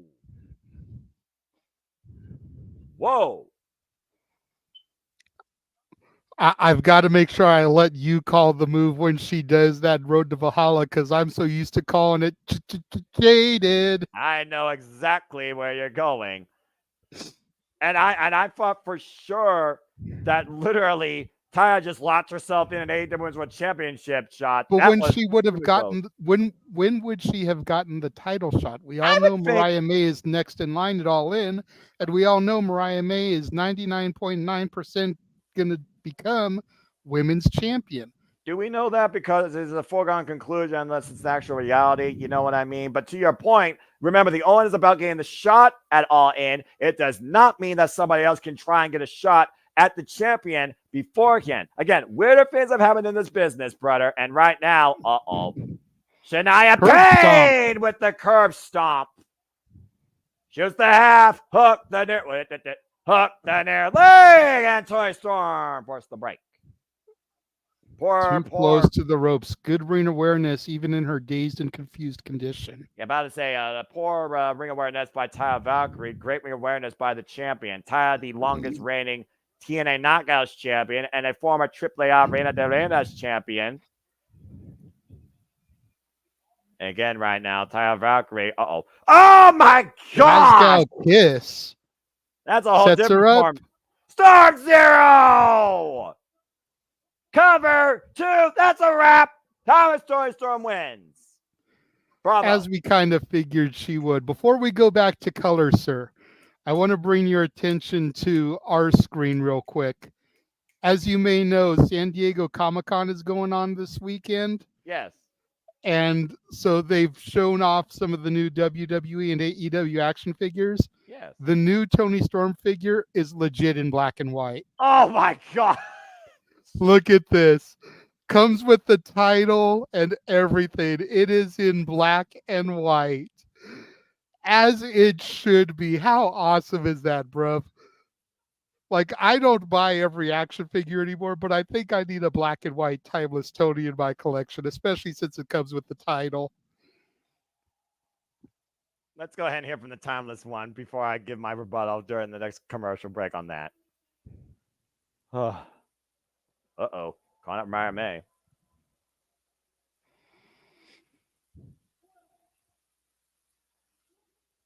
You were perfect. Tony Storm broken.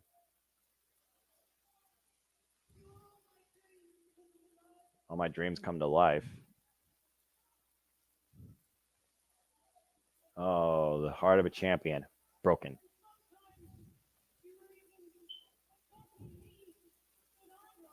The best of me that I was. Damn. Putting her even over her. Right? They want me to scream mistake. What's the mistake? Because when you have me on my knees, crying, screaming, bleeding, and screaming her name,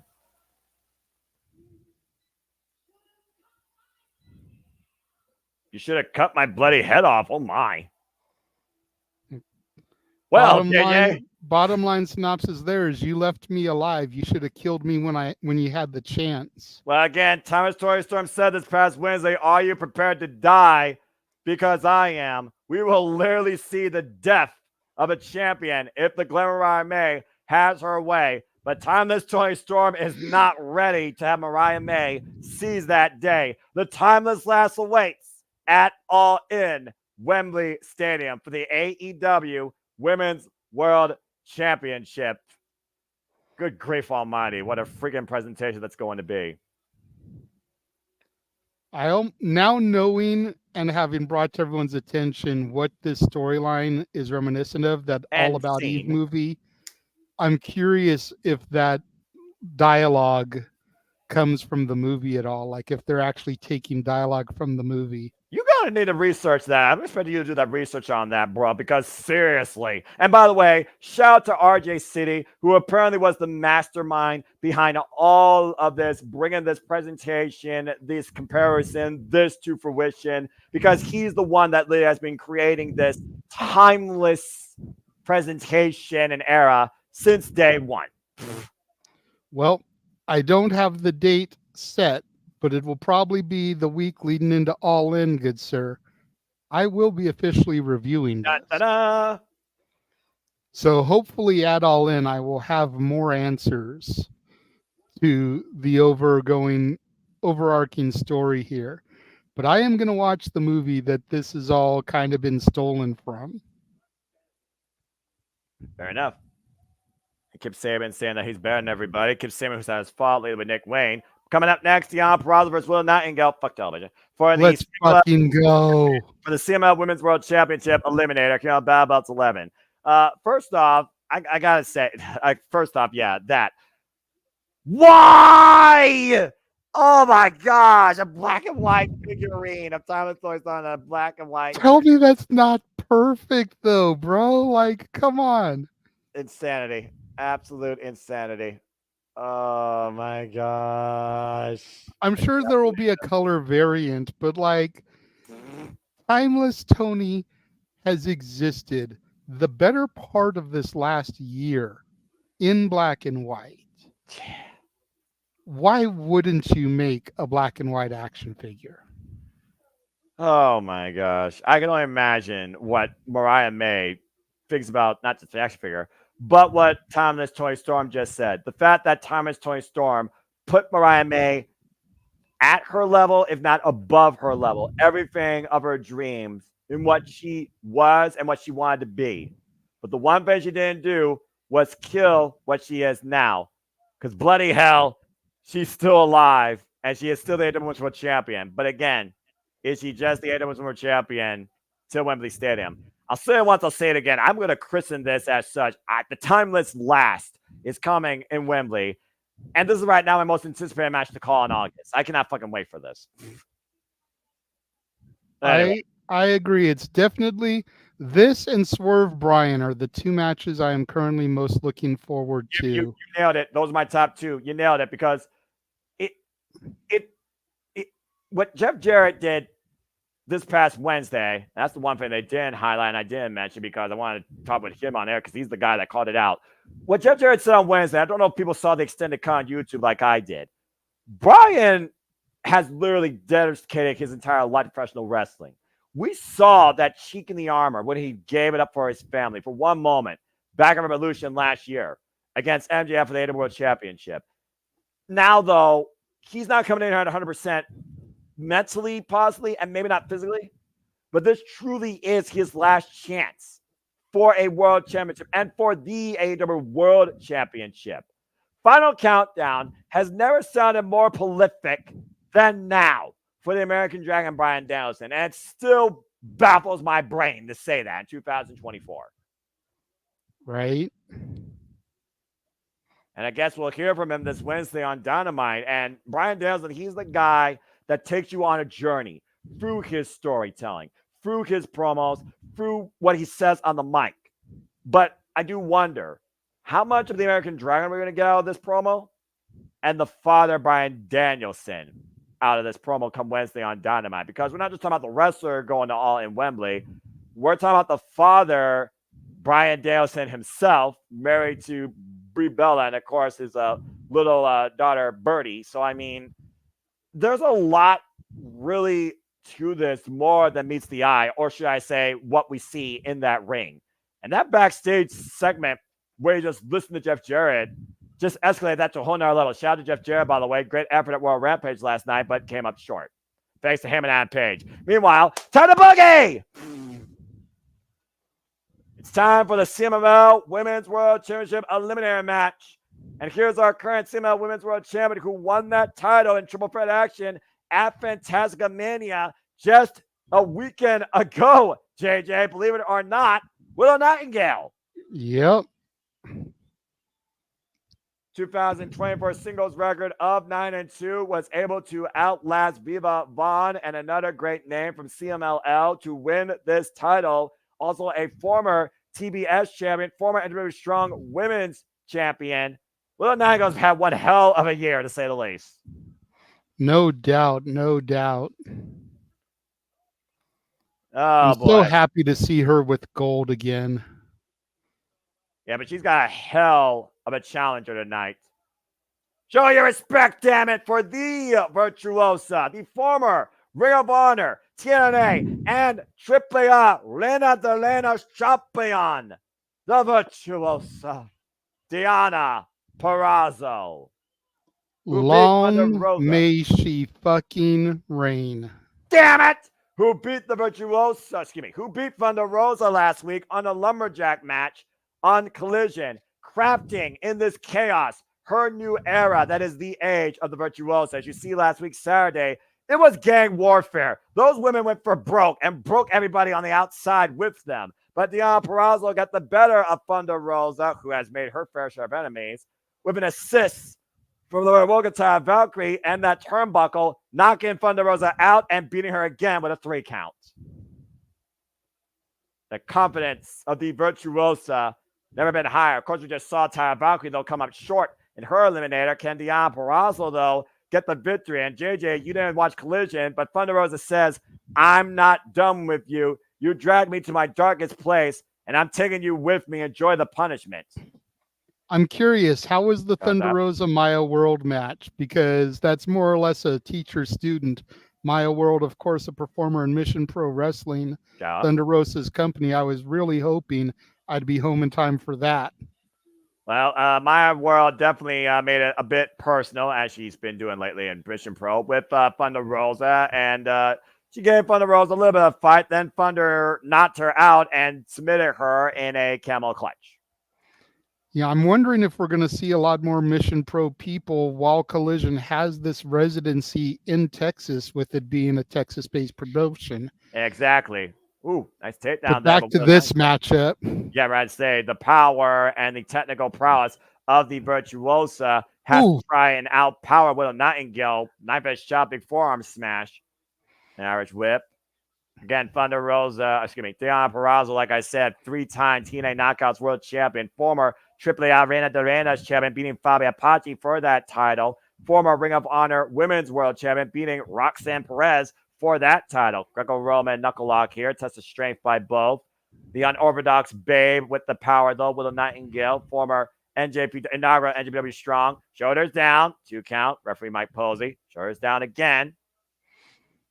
Of course, Deonna Purrazzo, specialist in the Fujiwara armbar and the double armbar, the Venus de Milo. Great hip strength, though, by Willow Nightingale.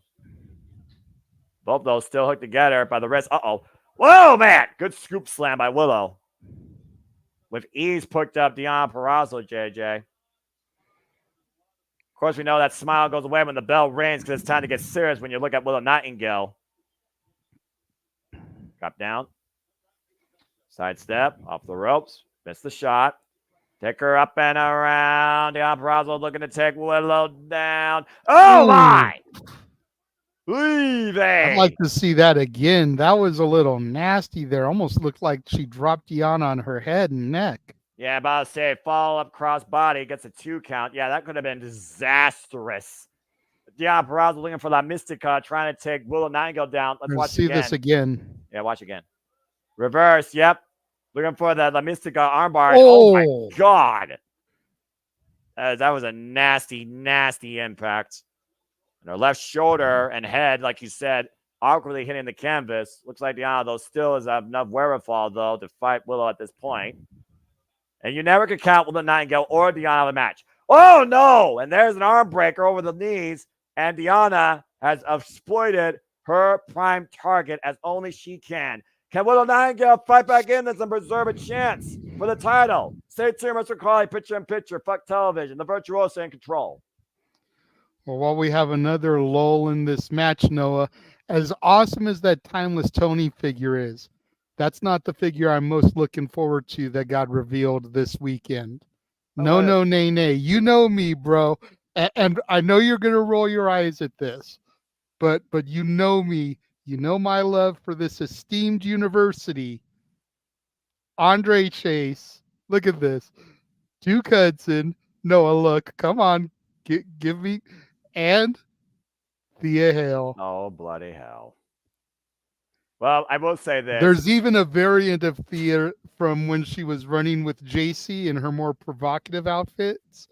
But then there's the 3 in the Chase U outfits also.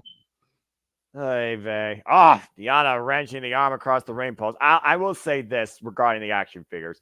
To any young, aspiring wrestler in this business seeking that level of a dream in being crafted in plastic, congratulations. To those included, not limited to, Thea Hill, and for me, as a personal preference, because I've supported this wrestler since AAW, Sky Blue. Get well soon. As Sky Blue got her own action figure for the very first time, too. So congratulations to all those revealed for the first time at Comic-Con.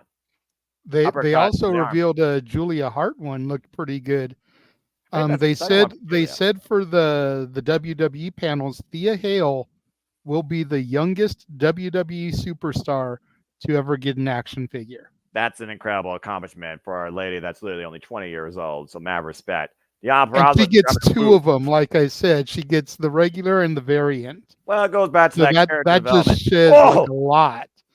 They actually revealed a lot of people Cover. from my NXT, some of whom are on the main roster now. But Zoe Stark is getting a figure finally. Axiom's getting a figure. Braun Breaker with his big old wolf dog head is getting a figure. Jeez. Lots of people from my NXT getting figures. I'm gonna have to try to watch my pocketbook and not go into debt collecting all the ones for my NXT. I'm glad I'm not a collector. I respect to you, though, in pursuing that. But as always, I live by priorities for passions. Deanna Purrazzo's priority right now is to break Willow Nightingale. And so far, it's in firm control, as only the virtuosa can be. And telling the Texas audience here. I definitely stick to the priorities over passions. I make sure my bills are paid for the month. And then if I got a little excess money, flitter it away on something frivolous, you know? I work hard enough for it, but make sure those bills are paid also.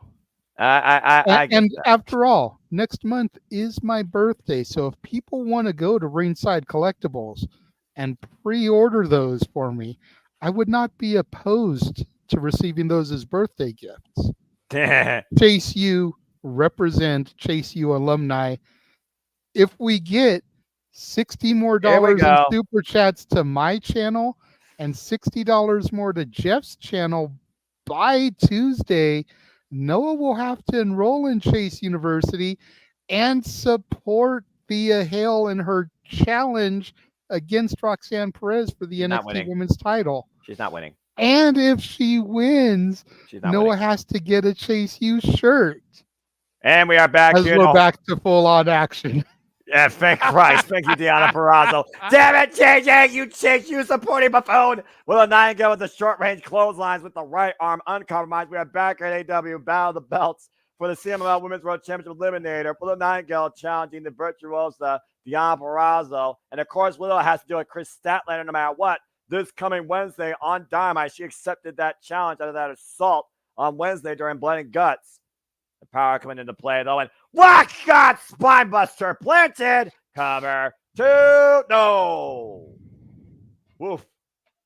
And Deanna again using her strength to get out of that. Again, the right arm uncompromised versus the left arm of Willow Nightingale. That probably was the only saving grace for Deanna there off that power bomb. Deanna comes in here, by the way, with a little bit more experience in her career versus Willow. Deanna, 11 years of experience. Willow, 9 years of experience. Looking fireman's carry, divide driver, front face slap, pushed up in the corner.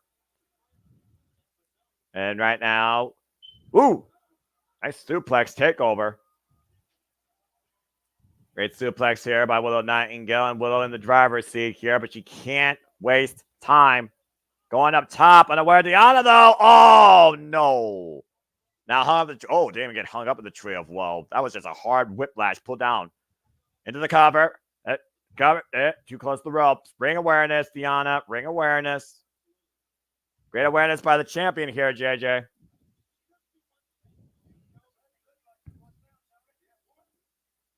And uh-oh. This might be it. Looking for that Queen's Gambit. Gotch-style pile driver. Can't she hoist Willow up, though? Willow find back. Defy denied. Off the ropes. Ran up and around, hoisted up again, and Defy driver! Covers, enough here, no! Purrazzo got the left shoulder up. Look at the face of Willow off that. What do you think's going for Willow's mind at this point, JJ? Considering it's the first time I ever won my contest. What do I have to do to beat the virtuosa? Going instead, though. Well, actually, that's not that bad. Not first ever contest because they did challenge each other with the Ring of Honor Women's World Championship back in 2022. Oof. Oh, gosh. That was a mean strike. Still fine with that one arm, though. Willow is a one-arm competitor in this contest. Uh-oh. Oh, dear. Superplex! And she still has her hooked. Deanna, grounding her base, back to the arm. Ooh, great. Great shot there. Willow, though, showing fighting spirit, not going down. Answers in kind of her own forearm smash. Now both these women just teeing off against each other. Kick to the right arm. Follow-up kick again. Creates separation. Whoa, God! And running lariat wipes out Deanna and wipes Willow out herself in the process. Both women down. Oh, wait a minute. Oh, here comes Taya Valkyrie. Well, I mean, you know, Taya and Deanna have a mutual respect for one another, especially what happened last week. We saw Taya endorse Deanna Purrazzo. Although I think it's more about Lucha Libre pride for Taya Valkyrie when it comes to her and Thunder Rosa. Wait a minute, she has something behind her back. She got behind her back. Yeah. I think there's something there, and it's not. Again, championship implications on the line here. Mike Posey starting a standing 10 count. Willow unaware of what's on the outside, and of course, Taya no stranger to Willow Nightingale either. Looking to hoist her up. Waist lock. Standing switch. Standing switch. Deanna just saw Mike Posey and Taya there. Deanna reaching for a weapon. Reaching for a weapon. Mike Posey sees the weapon. Smoking gun in hand. Oh, wait a minute. Here comes Thunder Rosa. Oh, no. I knew this was going to happen. Thunder Rosa, German suplex. Thunder Rosa hell bent on getting revenge on Taya Valkyrie and Deanna Purrazzo. Deanna is opposed on the inside of the ring, though. Tooth and nail right now. They're just fighting each other here. And Pounce! Period. Got there enough go of the that. straps. Oh, shit. Willow's feeling it now, Noah. And she might be fired up. Can she hook her up? Gut wrench, doctor. Bomb! Uno, Cover. dos, Two. tres. Damn it. Willow Nightingale with a hard-fought fair win. Wonder if this is going to lead to some tag action here, Noah. Maybe the Virtuosa and Taya Valkyrie versus Willow and Thunder Rosa. But after what Willow went through with Chris Statlander, can she trust another partner? Well, at this point, Willow right now needs to focus, to your point, on what's ahead. Not tag team action, but singles action. She knows Chris Statlander is waiting for her on Wednesday for her chance to maybe get a shot at that championship. There you see it official, folks. CMLL Women's World Championship Eliminator. Chris Statlander running it back after beating Chris Statlander during the Owen. To your point, though, what the hell was Thunder Rosa doing out here? Taya Valkyrie was not getting physically involved. Taya was supporting her friend. Coming up next, we have our 6-man tag team championships. Lesbian Akina versus freaking Von Erichs and Dustin Rhodes. Damn it, Thunder Rosa. That was none of your business. Good match. She was just coming out to even the odds. Taya wasn't doing anything. She was trying to give Deanna a weapon, Noah. Mike Posey saw it, so she wasn't going to do it. It wasn't handed off. Anyway, good win by Willow. Again, can't argue with the win there. She got fair and square. That was a mean pound spot away. She got Deanna off her feet off that. Damn.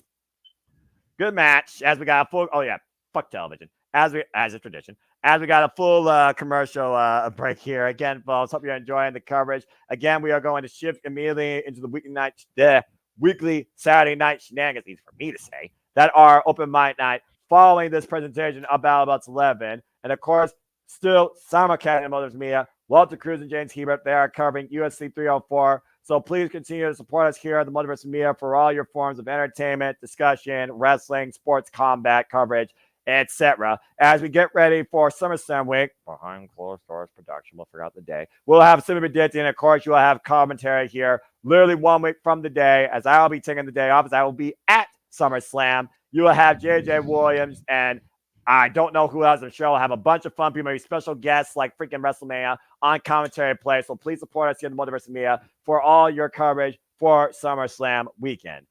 Well, again, JJ, great match. And now we know it will be Willow Nightingale versus Chris Statlander. Considering that Chris lost to Will in the Owen, I feel like this is a must-win for Chris. I agree. There's been a lot of back and forth between Willow and Stat, but I feel that at the end of the day, Stat needs to get the victory in order to cement her new character change. Yeah, and of course, we saw Chris Statlander last night beat Layla Gray in very short fashion. And anytime Statlander is on the screen, it's always Saturday night. But Willow Nightingale, she's one of those that no matter how many times you knock her down, she smiles anyway and keeps fighting. So I am very curious, though, to see how she can outsmart and out-wrestle Stokely Hathaway and Chris Statler. Remember, it was Stokely Hathaway who brought the chain in play during the Owen. Chris went for it, literally took Stokely out, and that was the moment with Onita for the victory roll to get the win. She just rolled her up. She didn't even use a finisher on her. She just rolled her up. I'm sure Chris is going to scout that. So now we get ready for the Ring of Honor 6-man World Tag Team Champions to be officially crowned in our main event here at Battle of the Belts 11. I mean, let's be honest. Come on now. I haven't talked with you, but it's a foregone conclusion. You want Dustin Rhodes, the Von Erichs to win. We're in Texas, right? Absolutely. Absolutely. Look. I look at it like this, and I'm not a fan of hot-shotting titles, but I look at it like this. We have a residency here in Texas until the Collision ahead of All In. Yes. The Von Erichs have not been a huge presence on AEW television. Dustin Rhodes, if we're being real, is in his last rodeo, so to speak. We know that his days are winding down. Yes. Give them the titles. Let them lose them on the Collision ahead of All In, the last night of their residency. And they get a good month-long reign. Dustin gets one more championship. The Von Erichs get gold in Texas. The Rhodes and the Von Erichs, cement their legacies and put their names in the history books as a tandem.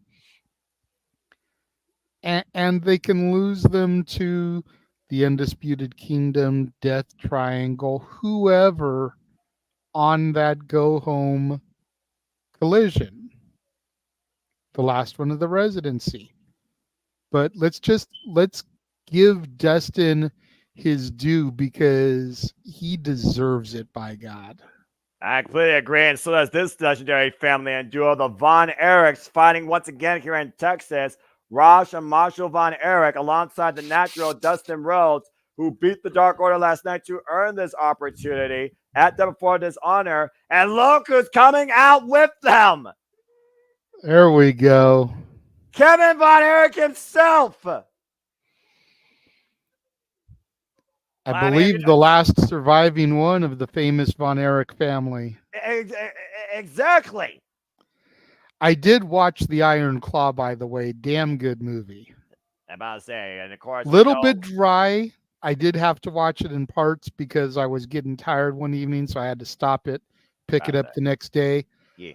But it was a solid movie, great cast. Jeremy Allen White did a phenomenal job. I've loved him ever since I first saw him on Shameless. I remember that. Definitely recommend giving it a watch, even though I know you're not a movie guy.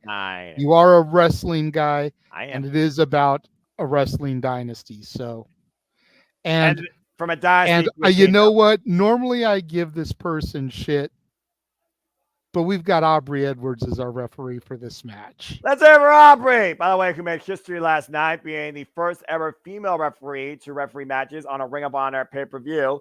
As we have the Undisputed Kingdom coming out here, AEW Trios record of 2-2. Of course, we know that Matt Taven and Mike Bennett are still Ring of Honor Tag Team Champions, thanks to that parasite Don Callis, after the conglomeration took them to the limit. Notice the heavy bandage right arm, by the way, of Mike Bennett. And, of course, Roderick Strong took on, of course, oh, look, Nigel McGinnis and Paul White trying commentary. That's awesome. As I was also saying, though, Roderick Strong took Mark Briscoe on in the main event last night for the Ring of Honor World Championship, came up short. Undisputed Kingdom would come in, though, as a unified front with a longer record in trios action, while we've only seen Dustin Rhodes, the Von Erichs now for the second time as a trio, JJ. That experience might be the difference maker here. We got to do a little bit of research. If the Undisputed Kingdom were able to be successful tonight, would they be the first team to be tag champ and trios champs at the same time? To my knowledge, I think so. And to your points for the vacated Ring of Honor 6-man World Tag Team Championships, of course, vacated the man who might have the answers, the story himself, Jeff, I thought. 99% sure our favorite EVPs already did that, but I'll double check. If anybody else was going to do it, it makes sense that they would be ones to do it. Bullet Club. Bell Reigns, Aubrey Edwards in charge. Here we go with our main event, Noah. Yep, on Battle Belts 11, both eliminators, of course, won successfully by our champions. We are guaranteed champions here after the Bang Bang gain. Had to vacate these titles due to Jay White's injury, and AEW and Ring of Honor were once again separated. By the way, newest board member of Ring of Honor, Paul White, on commentary alongside Ring of Honor legend Nigel McGuinness. And of course, again, if you all did not watch the first hour, you owe it to your professional wrestling fan to check out that show and check out me and James Call here in the archives of JMN Multiverse of Media. A phenomenal pay-per-view, one of my top 5 shows of the year. And right now we have Ross here with Roderick Strong. Good drop kick here in the early going. And by the way, Marshall Von Erich, the bigger, more powerful of the two Von Erichs, trained out of the pro wrestling Noah dojo. Whoa! Wears no boots. As Von Erichs do. Cover. Right. 1 count. A Von Erich tradition there, but you see Ross does have them. I'm about to say, he's one of the only Von Erichs that actually does wear wrestling boots. I'm just saying. And right now, Marshall isolated in the Undisputed Kingdom's corner. Mike Bennett teeing off against Marshall here. Forearm chop exchange. Aubrey admonishing him. Again, you have till 5. Well, technically 4.5. 5, you get disqualified. And Marshall here, bears a little bit of a resemblance to Brooks Jensen. He kind of does. He has that same build, but he seems more composed, clearly. And also better ring conditioning. Tab made by Matt Taven. We saw Katsuyori Shibata endorse former students that, of course, he helped teach the Claw to in the Von Erichs. Last night on Death for Dishonor, after and these here 3 comes men the vet. beat Dark Order. The Natural himself. Oof. And Again, there with big Mike shot there. Bennett. Previous challenger for the TNT Championship and the Ring of Honor World Championship. Looking at one last ride, one last title accolade running through Matt Taven. How about the respect being shown here again? We got 2 of the greatest wrestling families here in Texas in trios action for trios gold. Tag made. Now Ross in now. But again, we talked about the experience, but you can't argue the amount of knowledge that Dustin Rhodes brings, that he can really help guide these young Von Erichs who are already such amazing athletes themselves in the tag team industry. Again, they had the tag team championships in MLW for over 400 days. Cover by Ross and kickouts. Man, tag made to Marshall now. We talk about Ring of Honor 6-man tag team championships, most prolific champions in this era of honor, JJ, where, of course, the Mogul Embassy, Brian Cage, and the Gates of Agony, Toa Leona, and Bishop Khan. They held those titles twice. Nice drop kick, though, by Matt Taven. Of course, the Kingdom that he formerly represented, now the Undisputed Kingdom. No stranger to the Ring of Honor 6-man tag team championships. He and Vincent and TKO Ryan. Drop kick! Big drop kicks now by Marshall, the bigger Von Erich here. Again, Collision special start time next week, Saturday, 5 p.m. Eastern Standard Time, 4 p.m. Central. Trios kicks by the Von Erichs and Rhodes. Wipes the Undisputed Kingdom on the outside. That means 2 o'clock Pacific. That is the early Jesus. Can the Von Erichs and Rhodes get one last accolade of gold? Stay tuned. Restaurant Quiet, picture in picture. Fuck television. Whew. Yeah, I'm about to say, that's literally like, hey, you don't want to hear a bunch of talking that's not here? Watch Collision. And then watch the biggest event of the summer. Wait, does that start at 8 or 7? I forget. Now that I think about it. That doesn't matter. I'll just be there, whatever. I'll just buy some of the concession stand while we. I was going to say, you're going to be there regardless. Yeah. So I don't know if you saw, because I know you scroll on social media, but this NXT&A thing got taken to the next level at a house show. I heard about that from my ACW. Joe Hendry was there. I heard about that from my ACW crew. That was freaking awesome. I'm not going to lie. That actually makes me believe that house shows can actually matter. Yes, producer man. I see you popped in there. Hello. Okay, so not only did the Hung Bucks do it twice as Ring of Honor Tag Team Champions and 6-man championships, they were champions at the same time of those villains, but also Villain Enterprises, in 2019 did it. Oh, that's right. That's why they have those custom-made titles. I totally forgot about that because of the thought that was the freaking out movement. I totally blanked that from my mind. That's exactly right. PCO, That's okay. Marty Brody kind of and that block on us. Well, I mean, again, oh God, pile driver on the ramp to Dustin Rhodes by Speaking of Mike Chris Bennett. Bonnie. Oh no! My God. Well, that's not good. He got naturally laid out there. My goodness.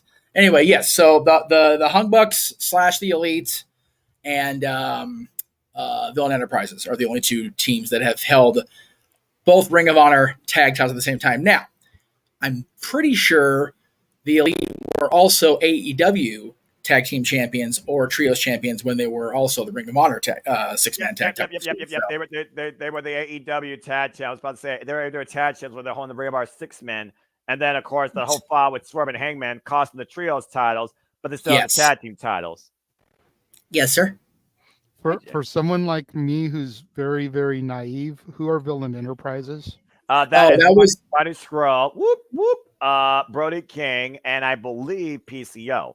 That crazy bastard PCO. Yeah, it was Brody King and PCO were the tag champions, and Marty was with them when they were 6-man titles. But after Marty done scrolled himself out of the business, we kind of forgot about that. So, you know. Well, I mean, Marty Scurll was about to challenge Nick Aldis at one point. He became Ring He of Honor did. champion. He did. Well, I mean, but he was also willing to put up the Ring of Honor World Champion if he won. If it wasn't for that damn Matt Taylor and Purple Ladder at G1 Supercard 2019. Gosh, backstabber to Ross Von Erich over Roderick Strong. Yeah, but yes. So yeah, Villain Enterprises with Marty and company, and of course everybody's favorite EVPs. Gotcha. Well, I'm gonna pop over to pop next door because I'm about to start the open mic night stream. God help us all. Fair enough. And figure for that, Jeff motherfucking Meacham. Well, there you go. Yeah, and of course, both of us will be on open mic night as soon as Battle of the Belts comes to its conclusion. Exactly. Mike Bennett right now, Dragon Ross towards center, covers, enough here, gets a 2 count. And what they've done is they have federally turned this to a handicap match after laying out Dustin Rhodes with a pile driver on the damn ramp. Well, if there's someone you're going to try and take out, you take out the vet. Well, yeah. Getting rid of Dustin is the best way to go because how much experience do the Von Erichs truly have as far as like big time shows like this? In this capacity, very little. Nice suplex there by Taven. The cover gets a 2 count. And according to Safet, SummerSlam kicks off at 4:00. Oh, well, bloody hell. So Collision would be off the air by the time SummerSlam officially begins. Okay, well then, you know. I mean, again, these Von Erichs, though, they still have a fair level of experience as Dustin Rhodes is trying to get filling back at his neck. Ross Von Erich's been involved in this business now for 12 years, trained by Harley Race, the Noah Dojo, Marufuji, of course, the genius of the arc that just faced phenomenal AJ Styles, and, of course, the legend himself, their father, Kevin Von Erich. Right. Why, Marshall Von Erich, I'm pretty sure, has a similar background as well. 12 years, same trainers. I mean, you look at the Von Erichs, they kind of are one and the same when you look at the two men. It's just one's more, you know, the power game. The other one you think is more technical. I think Ross, the more technical one, Marshall, clearly the more powerful one, as he's trying to reach out for the tag to Marshall. Again, these two were tag champs in MLW for over 400 days. Cheap shot by Mike Bennett to Marshall, though, rather strong. Bringing Ross in. Uh-oh. Oh, no. Up and over. That's on his feet, though. Woo! Nice sling blade. Creative moment here. Creative offense right now. Dustin Rhodes trying to will his way back in. Dustin Rhodes was instrumental, to your point, last night in them being in the Dark Order, getting the hot tag, and the Natural is ready to come back into play. Rising from the dead, the guy that is on one last ride. Damn it, Natural! 35 years strong in this business, by the way. And shout out to Rose Wrestling Academy, which, of course, he leads. That just had their latest showcase. Great show. Oh! A drop down slap. Whoa! Huge scoop slam. They said not today, and by the another way. One. Vintage Dustin Rhodes. Ooh, they caught him with the atomic drop. Yeah, caught him coming in. And Bulldog. Got that Bulldog in. Dustin's fired up here. And firing up all Texas right now. And Dustin flying through. Comrade! Or excuse me, that was Destroyer. I'm sorry. Yeah, that was a Texas Destroyer. I'm not used to seeing that out of him. But I am used to seeing this, Albert Rhodes. Crossroads. Let's go do it again. He's not done Nope. yet. Pile driver. driver. Payback for earlier. Cover. 2. Damn it. Freaking Undisputed Kingdom, bring it up. I gotta be integral. God, when it comes to Dustin, I have to blur the lines. Then Ross right now and Marshall isolating the Undisputed Kingdom. There's a few people in this business that I refuse to be integral on, and Dustin is one of them because damn, I respect that man. It was such a pleasure meeting him at AEW, by the way. One of my all-time favorites in this business. Highly underrated. Yeah, you know what? Every member of the Rhodes family that I have ever had the pleasure of meeting has been class acts. Mike Bennett, I hope Maria Kanellis has no plans for you when it comes to future childs. We're going to maybe give some broken, shattered dreams. And again, Matt Taman coming in his partner. Back elbow strike, though, by Dustin Rhodes. And again, oh no. Wow, God! Spinebuster! And Taman off the second moonsault. Crashes the knees in the mat, though. And just needs a big right. By Bennett. Schoolboy by Dustin. Broken up by Roderick Strong. Man, I'm not sure who's going to win this fair at this point, JJ. I'm being honest with you. Oh, God. Dustin now being triple team. There's the kick off the ropes. Then the sick kick. Cover. Turn. Marshall with the save. And the ones with the Von Erichs, I think the Undisputed Kingdom would have had Dustin Rhodes dead to rights there. We've seen the Undisputed Kingdom use the numbers game to their advantage. For the first time in a long time, the numbers are dead even. Oh, gosh. Ross driving Matt Taman to the barricade. Taman answers with a super kick. Meanwhile, Dustin still laid out while Roderick Strong just drove Marshall into the ring post. Then what are they looking for? What are they doing? Uh-oh. Looking for the titles. Going to use them as weapons probably. Aubrey's got them. Thank goodness Aubrey actually grabbed gun. Those. Well, again, wait, no, not that. Oh, no! The bull rope just laid out Dustin Rhodes. Not like this! Not like this! Not in Texas! Kick out by Dustin!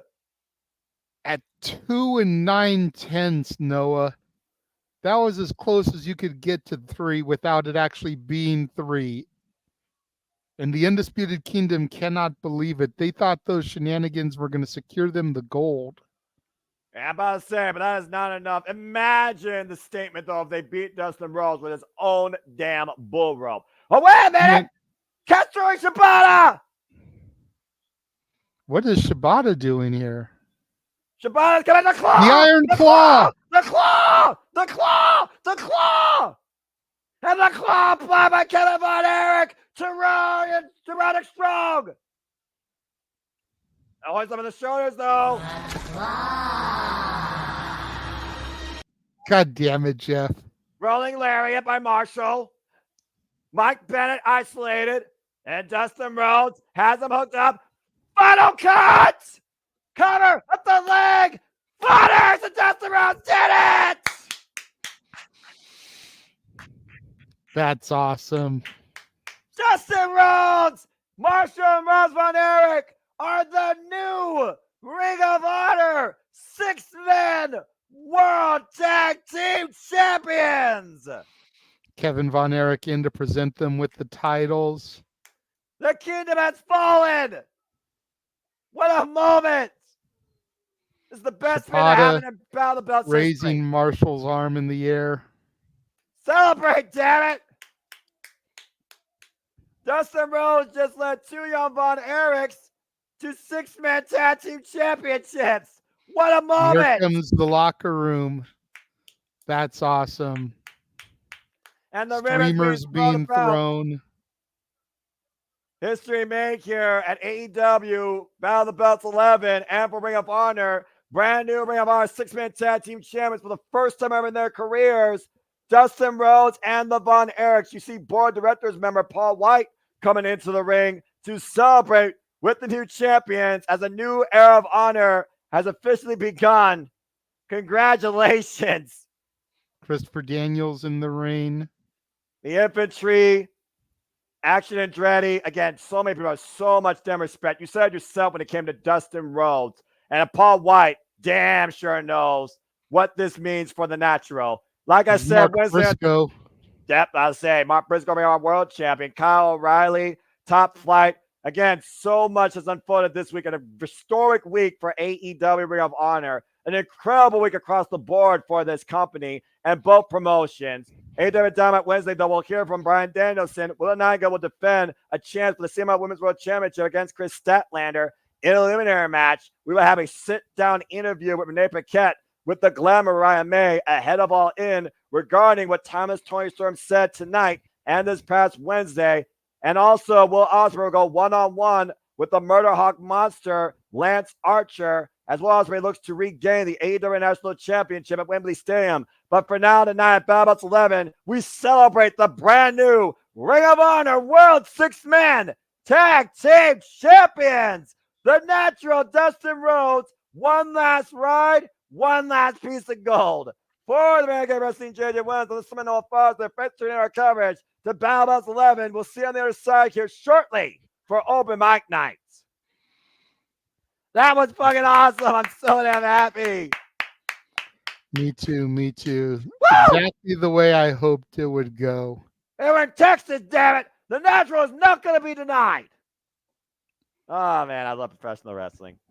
Well, as Noah said, I want to go ahead and take an opportunity to thank everybody for joining us for this Collision Battle of the Belts coverage here across the Jeff Meacham Network Multiverse of Media.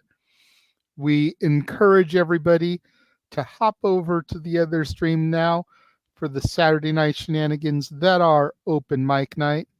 Got a couple of things that we're going to discuss, but as we have done lately, we're pretty much going to open things up to the chat room.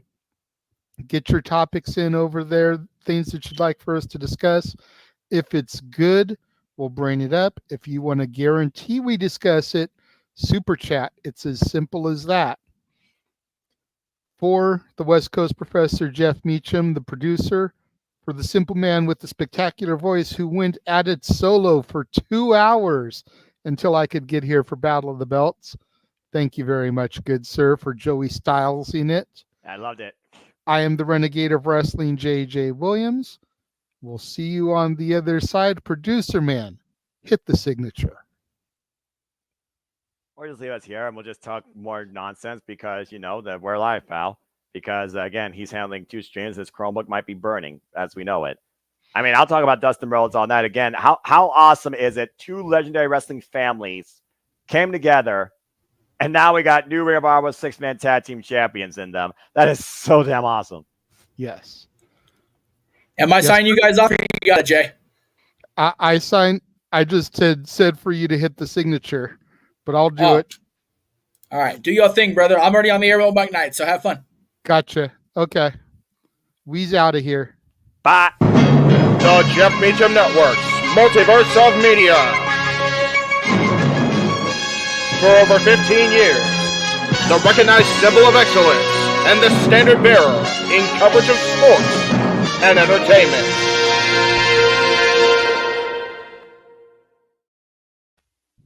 The Natural succeeded!